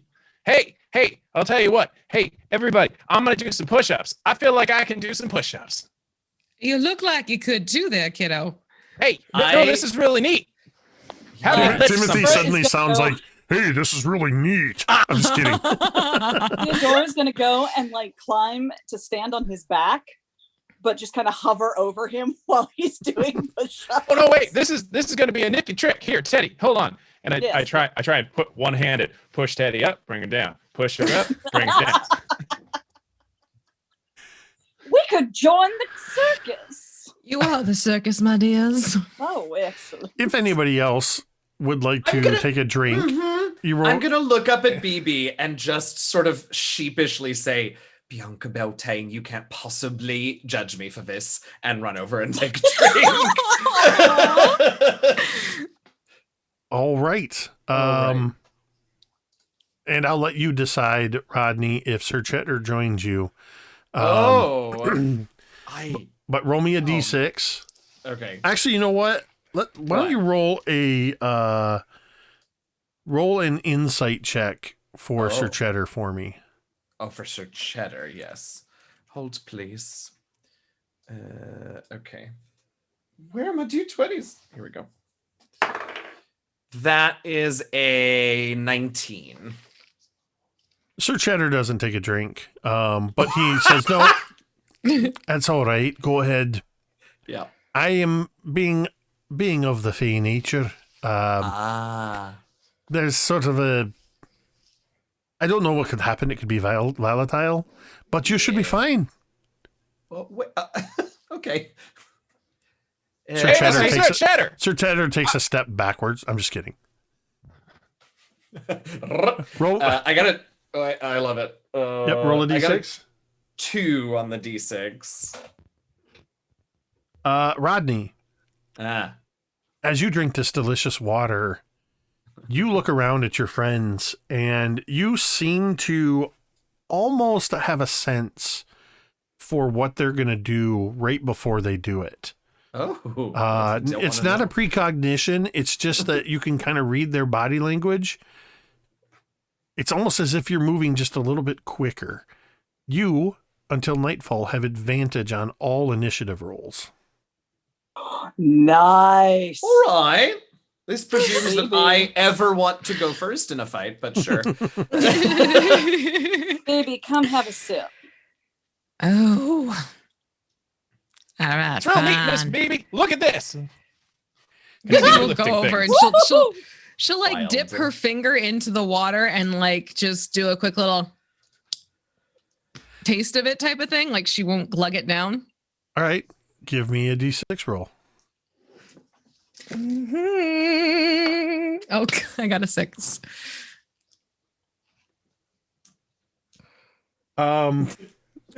You just from this single taste, you can taste the magic inherent in this water, and you feel that it has heightened your senses on multiple levels. You, until nightfall, have a +1 to your armor class and to all saving throws. Oh, nice. Okay. So, having avoided the greater death butterfly swarm and partaken in the magical fountain, and repairing the statue, though there is a golden acorn on the ground now. Oh, right. Unless somebody's picking it up. Wait, what was it? The acorn that The acorn the statue was holding Oh, fell to yeah, the I'll pick ground. it up. If no one's picked it up, I'll pick it up. Yeah.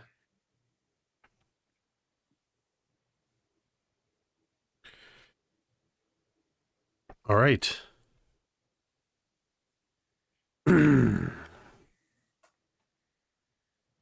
So, are you lingering here for a bit? Are you continuing on your way? Well, we should probably continue on our way. I presume there's nothing notable about said acorn. Other than it being a large golden acorn? No. Which is plenty, I understand. I just thought We should probably ask. find who owns that and give it back to them. the acorn?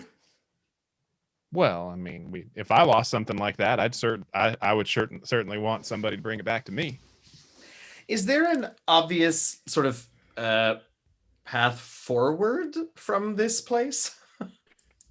There is. So the fountain itself, you were following the pathway leading here, and it seems to, as you look around, it seems to almost be just this clearing in the midst of these trees.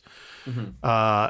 And then you notice where you came in. As you look back, you see that there is exactly where this path led in. There's another path that leads off to the southeast. Oh. So sort of to the right of where you came in. Well, seems as good a path as any. Shall we? By all Let's. means. Well, let's go. Onward. Well, Let's go. And as we walk, I'm actually picking up my mace one-handed and curling it because this is real neat.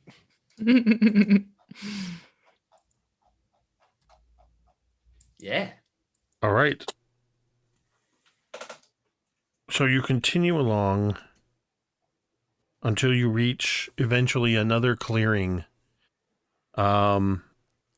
The whole time you've been moving through these areas, it's these wickedly twisted trees. The only respite really was this area where the fountain was. After about another half hour or so, you emerge into a wide, flat clearing, and another burst of color as this clearing is covered in coarse yellow weeds. It almost looks as if the whole field is covered in dandelions.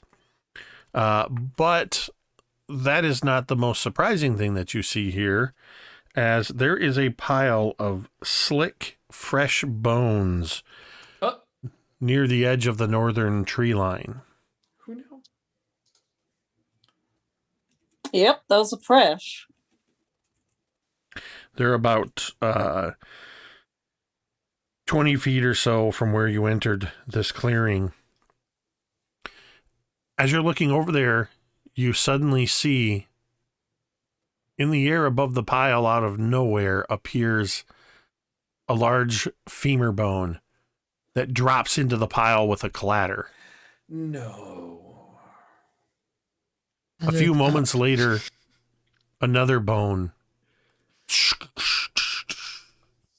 They seem I to wanna just look up. appear. Right? There's nothing Yeah. up. There's nothing up. Well. There's something up, but just not literally There's There's definitely something up, but you don't see anything up. Maybe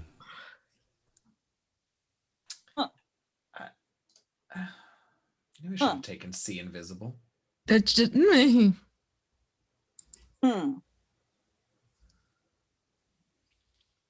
just like appearing out of thin air. Yep. Every couple of moments, a new bone, slick, fresh, grotesque, maybe some traces of whatever would normally be on bones still there. Like something's eating it. Absolutely. Yeah. Okay. Theodora Well. cast mage armor on herself. Well, Timothy, is there Oh. something you want to say? Well, I think we Are you should going be to go out careful. and introduce yourself? Yeah, I think I probably should. I was kidding. Well, you know, it's worked before. I certainly would never want to speak for him, but I think Sir Cheddar might be able to attempt to dispel some magic if we think perhaps it's something invisible. But if it's more complex than that, then maybe that will just piss it off.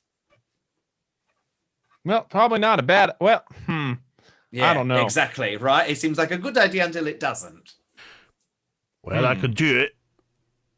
And we could be ready for whatever might happen. Oh, God. That was an ominous way of putting it, Sir Cheddar, but all right.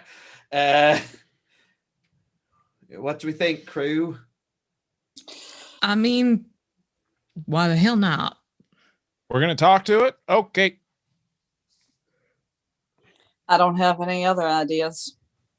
Oh, and I just think it'll be easier for us to, have a conversation if we can see it, right? Yes, because quite frankly, I could be making up something far worse in my mind than what it actually is. Well, exactly. What if it's a nice What well, if I it's a can't say very butterfly large? anymore. No, Well- not butterfly. We should probably let it know first, because casting spells on people when they're not expecting it's kind of rude. You know what? You're absolutely right. So we'll be ready as soon as you've given notice. How's that? Oh, all right. Well, we can certainly try that. You know what? Just to be careful in this particular case, well, have something defensive at the ready. But hey, let's try it anyway. Hey there, invisible force, pal, who's dropping bones and we can't see it. We want to be real friendly, like, and make you visible if we can, just so we can have a chat and maybe be friends. Just You know, see, you growl see, twice if that's not okay. you see from the edge of the trees, you see a little bit of color as a rosy-cheeked halfling peeks her head out from behind a tree. Hello? Who's there? Well, hi there. I'm Timothy, and this is Miss Beebe and Miss Theodora Cain, and this is Pip and Rodney, and well, Pip's on Rodney's shoulders, and that's Mr. Sir Cheddar, our battle corgi. Oh dear. There are ever so many of you. Well, it's okay. We're friendly. Sorry, it's just I heard voices out here, and I thought that, well, the best I could hope for was that a traveler was coming by. My name is Philomena Swiftwhistle. Please, my grandmother, she is so very ill. I could use somebody that could help. I don't know what it is. Something has made her sick. We Well, can could you take a look at her. Well, could you describe the illness? Thank you. Yes, that. Well, with every passing day, she's grown more and more weary and tired. And she doesn't seem to want to get up and do her exercises. I can barely get her to eat anything. It's a mood. She Well, real sad all the time. But What was that? She real sad all the time. I wouldn't say that she's not happy to be in the condition she's in. But, well, there is a sickness going around the forest, and we've been doing our best to stay away from people that are sick. And I was about to ask if she had eaten or drank anything from a communal source recently. we get our water from the rainwater. We collect rainwater. that's good. Interesting. She was having some problems with her arthritis, and there was a salesman that traveled through the area Oh, no. to the north, and I did buy some medicine from him. It was up in Prattle Creek. I believe she may have been given some bad medicine. Oh, dear. Please, Oops. you seem to know something about this. Is there anything you could do? We're actually on our way to get the ingredients to cure this malaise. Oh, that would be great. Maybe you could come look at my grandmother and determine if she has this same sickness. Maybe it will help. Do you know what's dropping those bones over there? I'm sorry, what? And she looks over where you're pointing. There's nothing there. Never mind. There is no I pile of must have been bones. seeing things.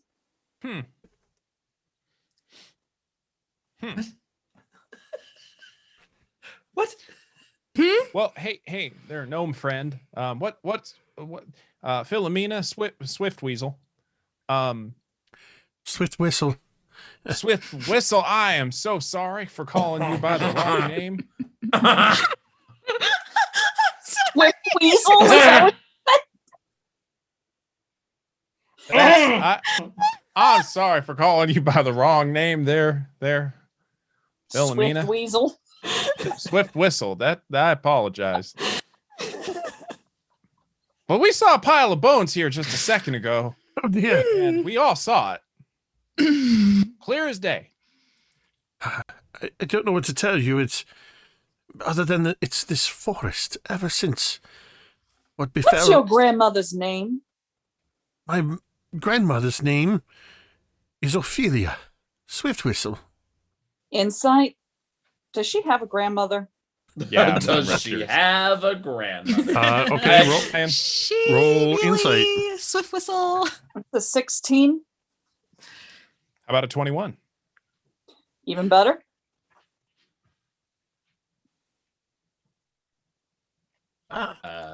So Cheddar and I are not rolling insight because I was wondering if I could poke Sir Cheddar to maybe One cast a little second. detect magic. I apparently set my book on my keyboard and moved my. Oh no! Page. Oh That's no. okay. Um, That's all right.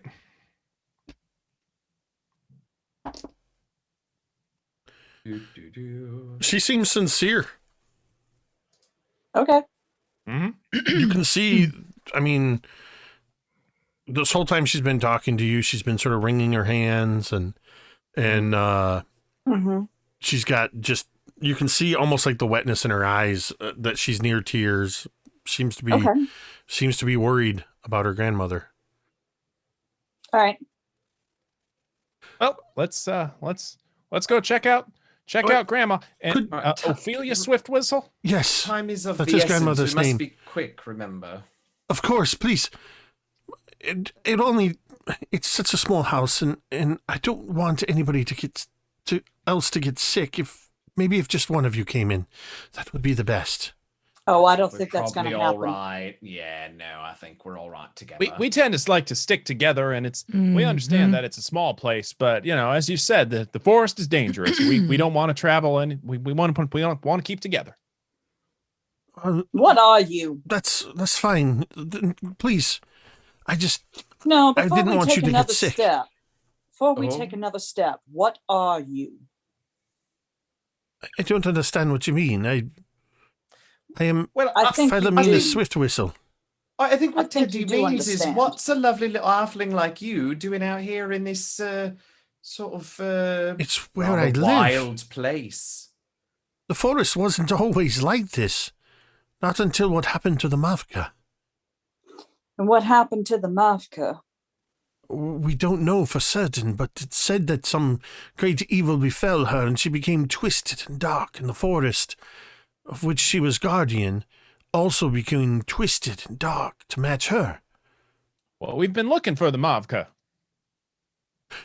You've been looking for her? Well, we've been very specifically trying to go to the Vale of the Mavka because we're trying to save the forest. I don't know why you would want to do that, but... Save the forest? Well, it seems like it's real sick. Go to the Mavka. In this state, she is most dangerous, and... Well, you so seem are determined, we, and I if try that and is... look intimidating. With your new rippling muscles... Oh, that's right. Oh! Well, if that is what you intend to do, then the path to the Mavka's veil is actually just past our cabin. Please, take a look at grandmother. Give me whatever your thoughts are, if you think it is this sickness.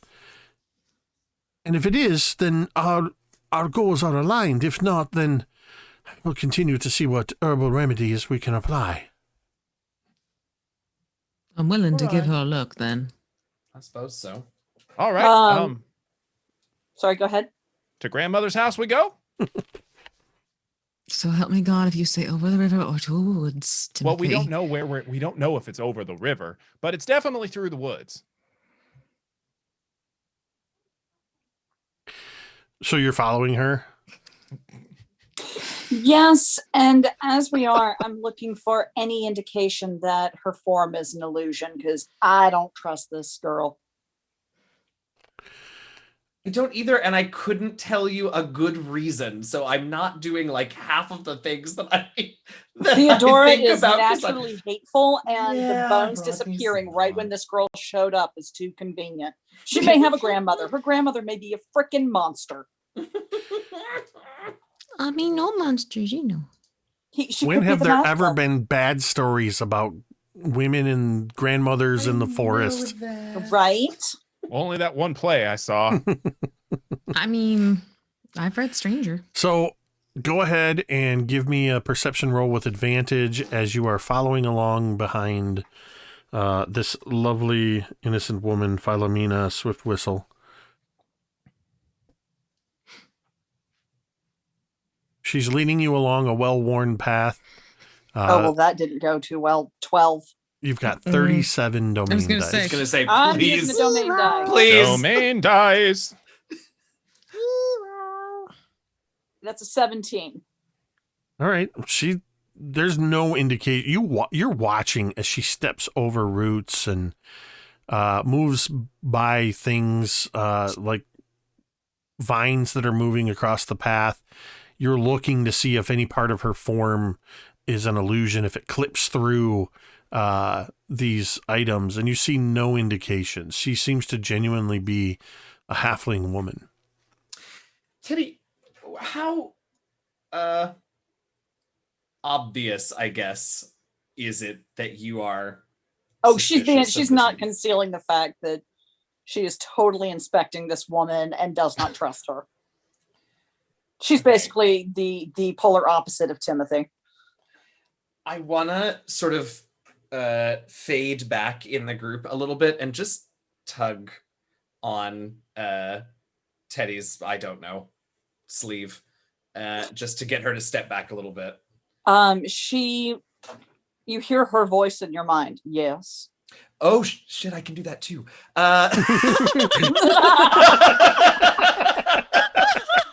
Wait, I did it too. I keep forgetting. I know. Although actually, this is directly connected. So I think Rodney says exactly that. Oh shit! I could do that too. All right. Yeah, this is way better. How important is this to you? How much do you?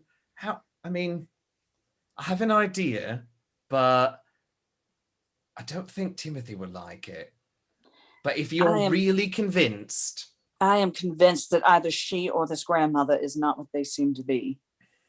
do you feel like we are in danger? Yes. But I don't know Right. whether it's her or the grandmother. She may be ascending of some sort. Well, I think I can maybe figure it out either way, unless she's very, very good. How so?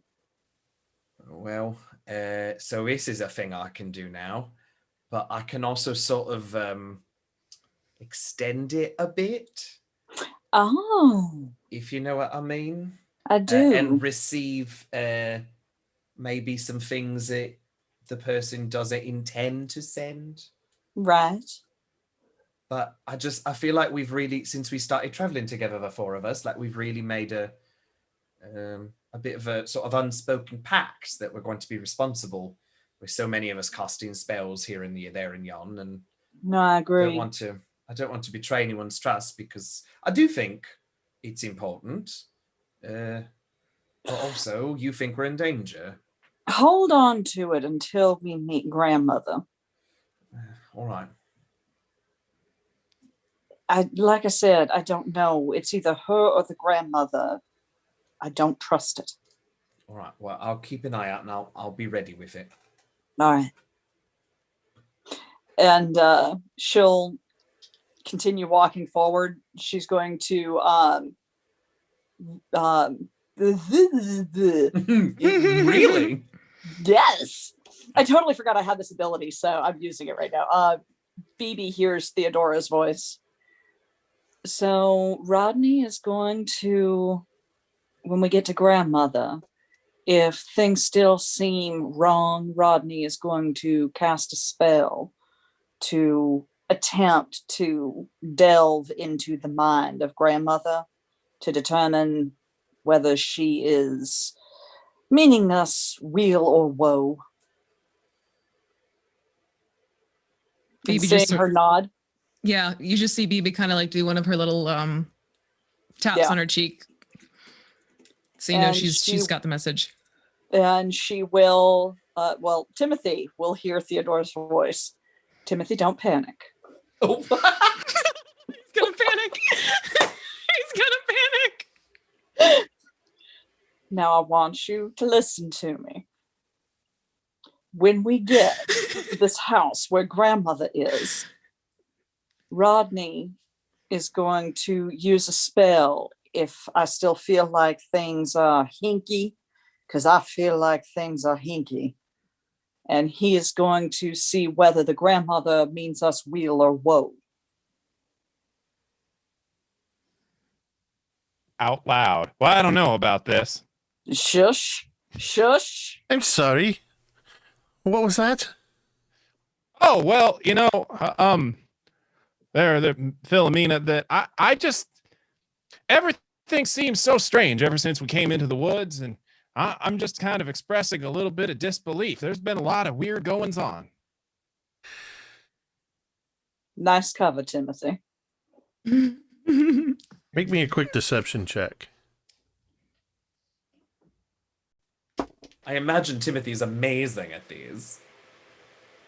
Can't be persuasive. I've at least got a positive number in that. Sure. All blessings. Sure. You can roll persuasion. Oh, thank God. Okay. That's a 21. Eso. Nice. Psychomancer. She Well done. stops in her tracks. And she turns and she looks at you. You're a very perceptive young man. I was very lucky to find you. You might be the one to tell for sure what ails grandmother. Well, that's certainly flattering. Okay, I want to know what's up with this at this point.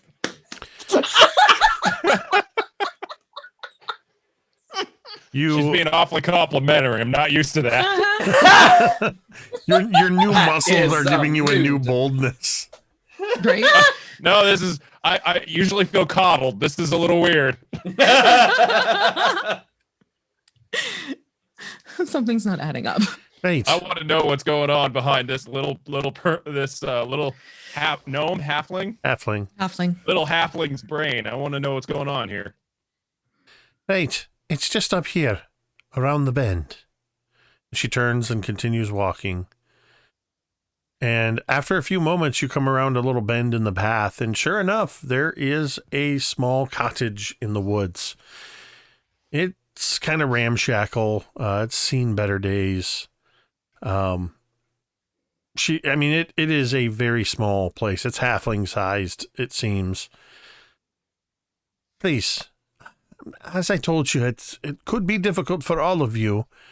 But you, Timothy, was it? If you were to duck low, you could fit in. Or, of course, you, young sir. She looks at you, Rodney. You would fit right in there. But I don't We know could what look your... from the door. Well, I suppose there's windows here, and I'm gonna. How much would you duck? Because up until about 10 minutes ago, Timothy was a rather gangly 6'4". Yeah, you'd have to get on your hands and knees. Theodora snaps her fingers and she just sort of crumbles in height till she's halfling size. Yes, reduce. Oh, well, that's a handy ability. You have the magical powers. Something like that. In fact, we can all do that so that we can all go in together. We'll all be the correct size. We all can? Yeah, well, I can do it, and so can Sucheda, and we can do it to you two because, well, I can fit, and I think Sucheda will probably be all right watching our Makes back. I mean, sense. waiting out here. That makes sense, yes. She stops by the door and she's looking around at all of you.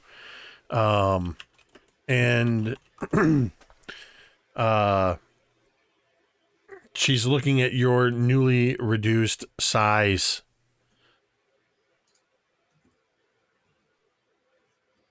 And then she leans back over her shoulder and she says, Grandmother, I brought some folks to help, but it seems they've got more than meets the eyes. Uh-oh. Maybe we should all see what they're made of. No. And I she knew it. grows. Fire shield! Fire shield! Fire shield! She grows in size. And as she does so, her form begins to hunch over. Her skin takes on this dark, leathery what a look. shame. These horns rise out. The whole cottage changes. It grows in size, it appears, as the illusion falls away. It's still decrepit looking, but it's a much larger size. And you notice that the gate that you had passed through, that there are skulls on top of the fence posts, that the fence themselves are made of bones. And 2 more of these haggy women walk out. As Yeah, well, she says, well, I thought it was going to be easier than this. But, well, But you're everybody's going to wrong have to deal with sometime. you're going to have to deal with us. Well, hold on there, Ophelia Philomena, and I'm guessing you're someone else's, but I don't know your name yet. I am Salty Doreen Blindhand. Salty Doreen Blindhand. That is a unique name. That's really lovely. And then another one behind her says, I'm Chittering Amelia Chainbone. Well, that seems that one I appropriate. like. That's very lovely and descriptive. I'm Lone Alice Mouse Tremble. That's kind of an ironic name, given you travel in 3. Well, you are soon to be traveling in none. Hey, that's real witty there. One thing I was going to ask you. Perhaps, and I'm just going to spitball a little bit here because, well, see this lovely lady, pointing to Teddy, over behind me there, who probably looks like she's got glowing fire eyes at this point. I don't know. That's just kind of what she does. Hello, Theodora Cain. Pleasure to make your acquaintance. Yeah, well, hold on there, Teddy. Just one moment. Let's save the big guns for just a second there. And you see this is Miss Beebe. Yeah, I know she looks fairly nonplussed, but you know she'll really make a fight of things, and we'd really like to pass by sort of unfettered. And this is Rodney Copperfield and Wait, Pip on the shoulder. silence. Well, I'm just trying to be friendly here. Say no more words or I'll rip your tongue out, boy. You. That's fair. Who? You. Me. Beebe. Ah, Yes. Are you Bianca Beltane? Of course I am. If you're Bianca Beltane, who travels the plains, what is your sister's name? Why do you think I would give out their names? We told you our names, and we clearly know yours. But we can't be certain you're who you say you are, unless we know the name of your sisters in your coven. Why does it matter? Doesn't matter to us. It only seems to matter to you. It could mean life or death. I hate to say this, but for which one of us? Because they're kind of angry right now. I'm growing impatient. What is your sister's name? Do you want just the one or the both? Sisters is plural. Yes.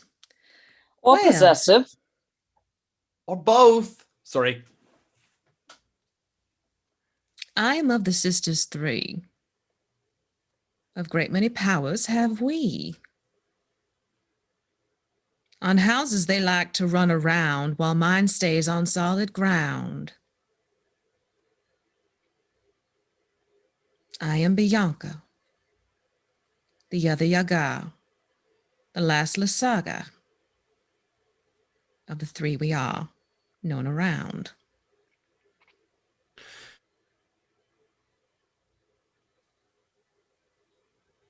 As you recite this magically enchanted rhyming, you watch as the physical form, not the physical form, but the body language of this coven of hags begins to change. As they thought maybe it was a long shot when they were questioning you. But as you say this saying with the magical incantations that are woven into this, communicating between witches, you see their posture turn to where they almost scrunch up more, and they actually the one that was pretending to be Philomena is still sort of upright. She's the one known as Salty Doreen Blindhand. But the other two, they're already almost prostrating themselves as you say this. And she seems to reluctantly, almost as if something is pushing her down. Please. Our humble coven, we meant not to cross yours. We had no idea. We are only doing as hags do. Looking for more bones for our stew. Please. We mean you no insult. Please, continue unmolested. To the woods. Our woods are your woods. If I ever hear you pulling this again with anyone, my sisters and I will make sure that what is yours becomes ours. Are we clear? Very clear, very clear. Yes, yes, very clear. This is just a misunderstanding, yes.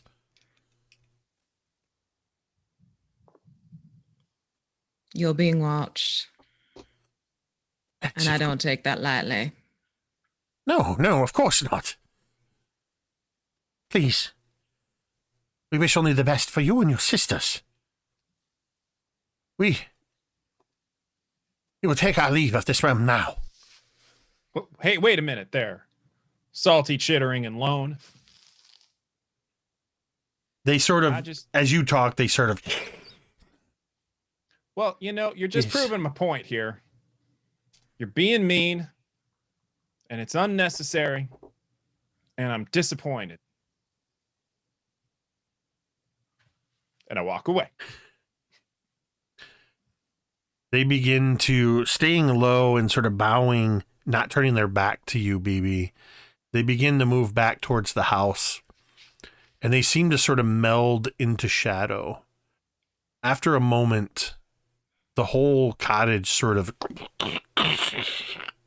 begins to rise up, not on any kind of chicken legs, but it's actually a swirling mass of vines and branches. Basically, this entire cabin rises up onto what looks like a shambling mound, and it begins to move its way away from you through the forest. And as it moves out of the way, you see a path leading further on in the direction you've been traveling.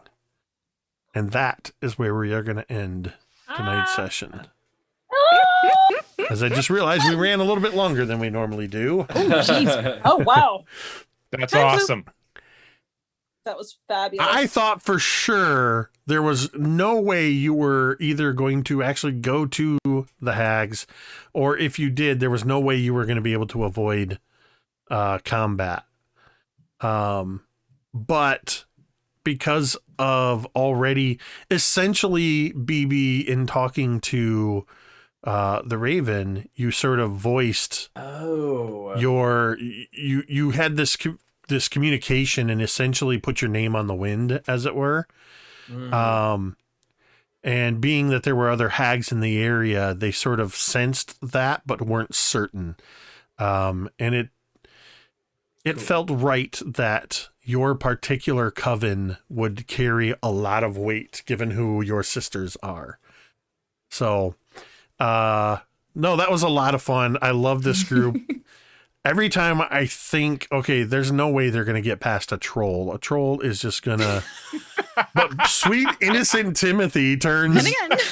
And then Timothy happens. and all of a sudden there's a troll named Terrence that's, Just nobody ever asked how's the troll under the bridge. It's so good. It was so good. That was so much fun. You guys keep me on my toes.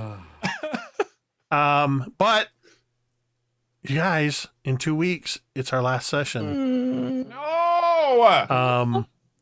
I will say that first off, you can type !Harper or Harper's, I can't remember which. Try them both in the chat. It's Harper. And you can pick up a copy of Harper's Tale, the book we've been using to go through. In these last few sessions, I've been sort of streamlining and customizing things a little bit. And as we reach our finale, just in case, because I know that Harper herself and her dad, Matt, have been paying attention. We are going to be going off book a little bit for our finale because this group has already made this adventure so much their own. But that's all I'm going to say about that. RoboGoblin's asking about the VODs. I realized somehow this weekend I had never uploaded the VODs for this. The first 3 or 4 are actually up on youtube.com/mini-terrain domain. Right now. And this weekend I will get the rest of them, including this episode, up there on the channel. I have to wait at least 24 hours before I can load them anyway. But yeah, in 2 weeks will be our finale session of this mini campaign, Hope and Redemption from Harper's Tale. It has been an absolute joy and a pleasure to DM this amazing group of players. That show such dedication that when the power goes out, they light candles and call in from their phone. and apparently almost burned their houses down. So I just want to say, as well, a huge thank you to all of you wonderful people in chat, whether you were actively participating or just lurking quietly in the background. It's such a joy to see everybody just having fun in the chat alongside us. And I appreciate you. Thank you all. I think we had a level 2 or 3 hype train going with all the gift subs and emotes and everything. That's so awesome. We really appreciate it. This week, real quick, before we head out of here, I'm going to give everybody a chance to tell us where you can find them. I will tell you one place you can find V is right back here on Thursday. We missed last week's session because life got in the way, but we are returning with Dawnbringers on Thursday. And guess what? 3 times this week you get to see V and I playing in games together because on Friday we're playing together on Nerdarchy Live in the second session of our Untraditionally Arcane, where we're all playing wizards, and I'm playing a Beardomancer. Yes. And thanks to somebody who got me this off of my wish list. Yes, I have a wizard's hat. Yeah, you do. And I'm going to Love figure out a way this to moment. wear this during the game because it's not compatible with my current headphones, but I love this wizard hat. And then this weekend, I believe it's starting on Thursday evening as well, but this weekend, our friend and now partner on Mini Terrain Domain, D&D Jordan Lee, is running a charity streaming event all weekend for her birthday, and I think many friends of the domain will be there. I know I'll be there. I was gonna say I know for a fact GoblinKatie's going to be there. Yep. I will be running a game on Saturday at 4 p.m. over there and that's I think we can do a shout out in the chat. But while I get that queued up, why don't we go around the horn real quick and tell us where we can find you. And we'll start with you, GoblinKatie. Okie dokie. Hi, everybody. GoblinKatie, aka Katie Downey. You can catch me every Sunday at 7 p.m. Eastern Standard Time on twitch.tv/rockpunchatl or twitch.tv/DND for the D4 stream. It's kind of like Faerun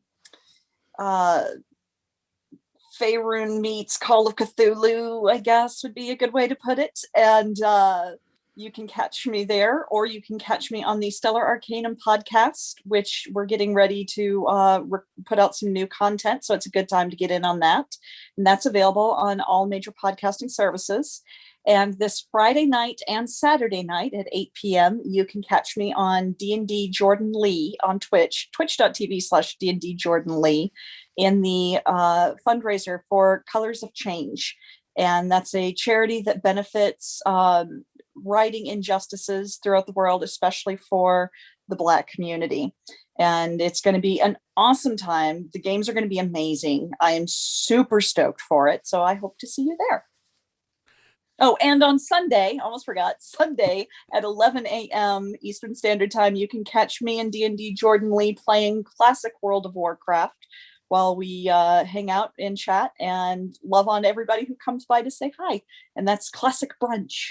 And you can catch that at twitch.tv/GoblinKatie. Fantastic. Eugenio. Hi, everybody. I'm Eugenio. I'm DM Jazzy Hands. You can find me on the internet at DM Jazzy Hands, on Twitter, here on Twitch.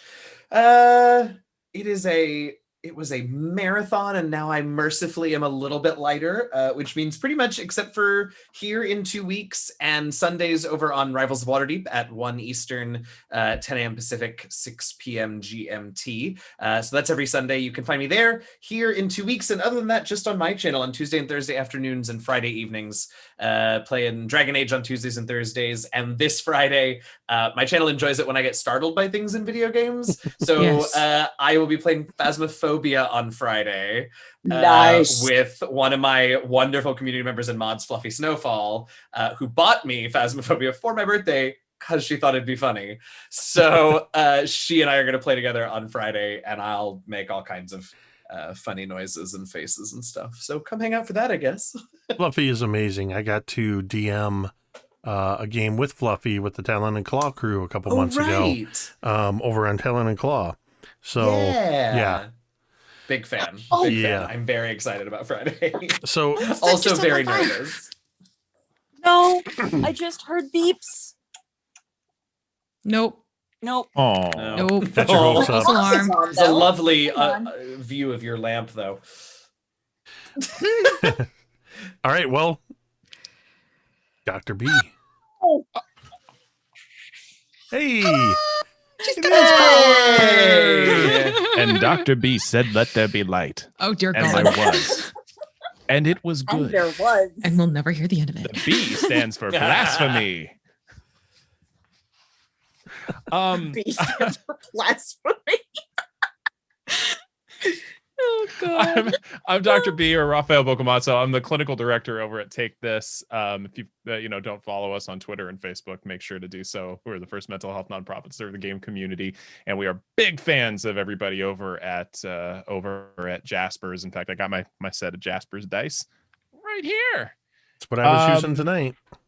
Yeah. On all Mondays, you can find me on an alternating schedule. I'm over either at Geeks Like Us playing D&D with a bunch of mental health types under the title Clinical Role, or I am over at Take This Org's stream channel, and I'm playing with Dr. Kelly Dunlap. We're playing mental health games and talking about it. And I'm apparently Cotton of the two announcers.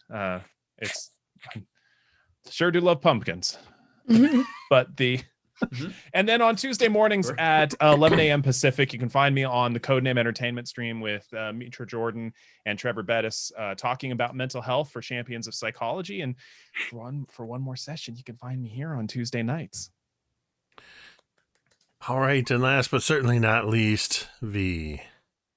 Hey, it's me, V Muse. You can find me, as Jake said before, every Thursday night for Dawnbringers here on Mini Terrain Domain. And then, of course, in 2 Tuesdays, our last round of Hope and Redemption, which I'm not going to think about right now. You can also find me every Wednesday over on WizKids' YouTube channel for Mini Mayhem, where I do unboxings, miniature paintings, as well as terrain builds with wonderful WizKids products. So come and join me tomorrow at 12 p.m. Eastern, where I'm going to be doing the unboxing of Boneyard for Dungeons and Dragons Icons of the Realms. And let me tell you, there's some pretty sweet, sick-looking miniatures in this set. So come join me. Come and check it out. You know, it kind of is rather appropriate considering the big news from today for WotC. So yeah, if you're liking yourself some Ravenloft, check it out tomorrow, and I'll show you some more cool, spooky creatures. And you can find me everywhere on socials and doing various guest spots and speaking stuff here and there. And so follow me on Twitter, and I'll tell you where you can find me doing that type of thing too. I think that's pretty much it. Excellent. So in just a moment, as we end the stream, we are going to once again raid our friends over at Talon and Claw, who are playing their Ice Holes, Rime of the Frost Maiden game. So the battle cry when we head over there today will be spam them with whatever emotes you got and tell them to beware the butterflies as we head over there. Yes. And I just want to say that once again, I appreciate everybody and all of the just being here tonight. I love this Tuesday night crowd. And I really appreciate our audience every time. But even more so, a huge thank you, as always, to V, Katie, Dr. B, Eugenio, without whom it would just be me talking to myself for 3 hours. So with that, we're going to go ahead and end the stream the same way we end every stream. And you can say it with me if you want. Tilda.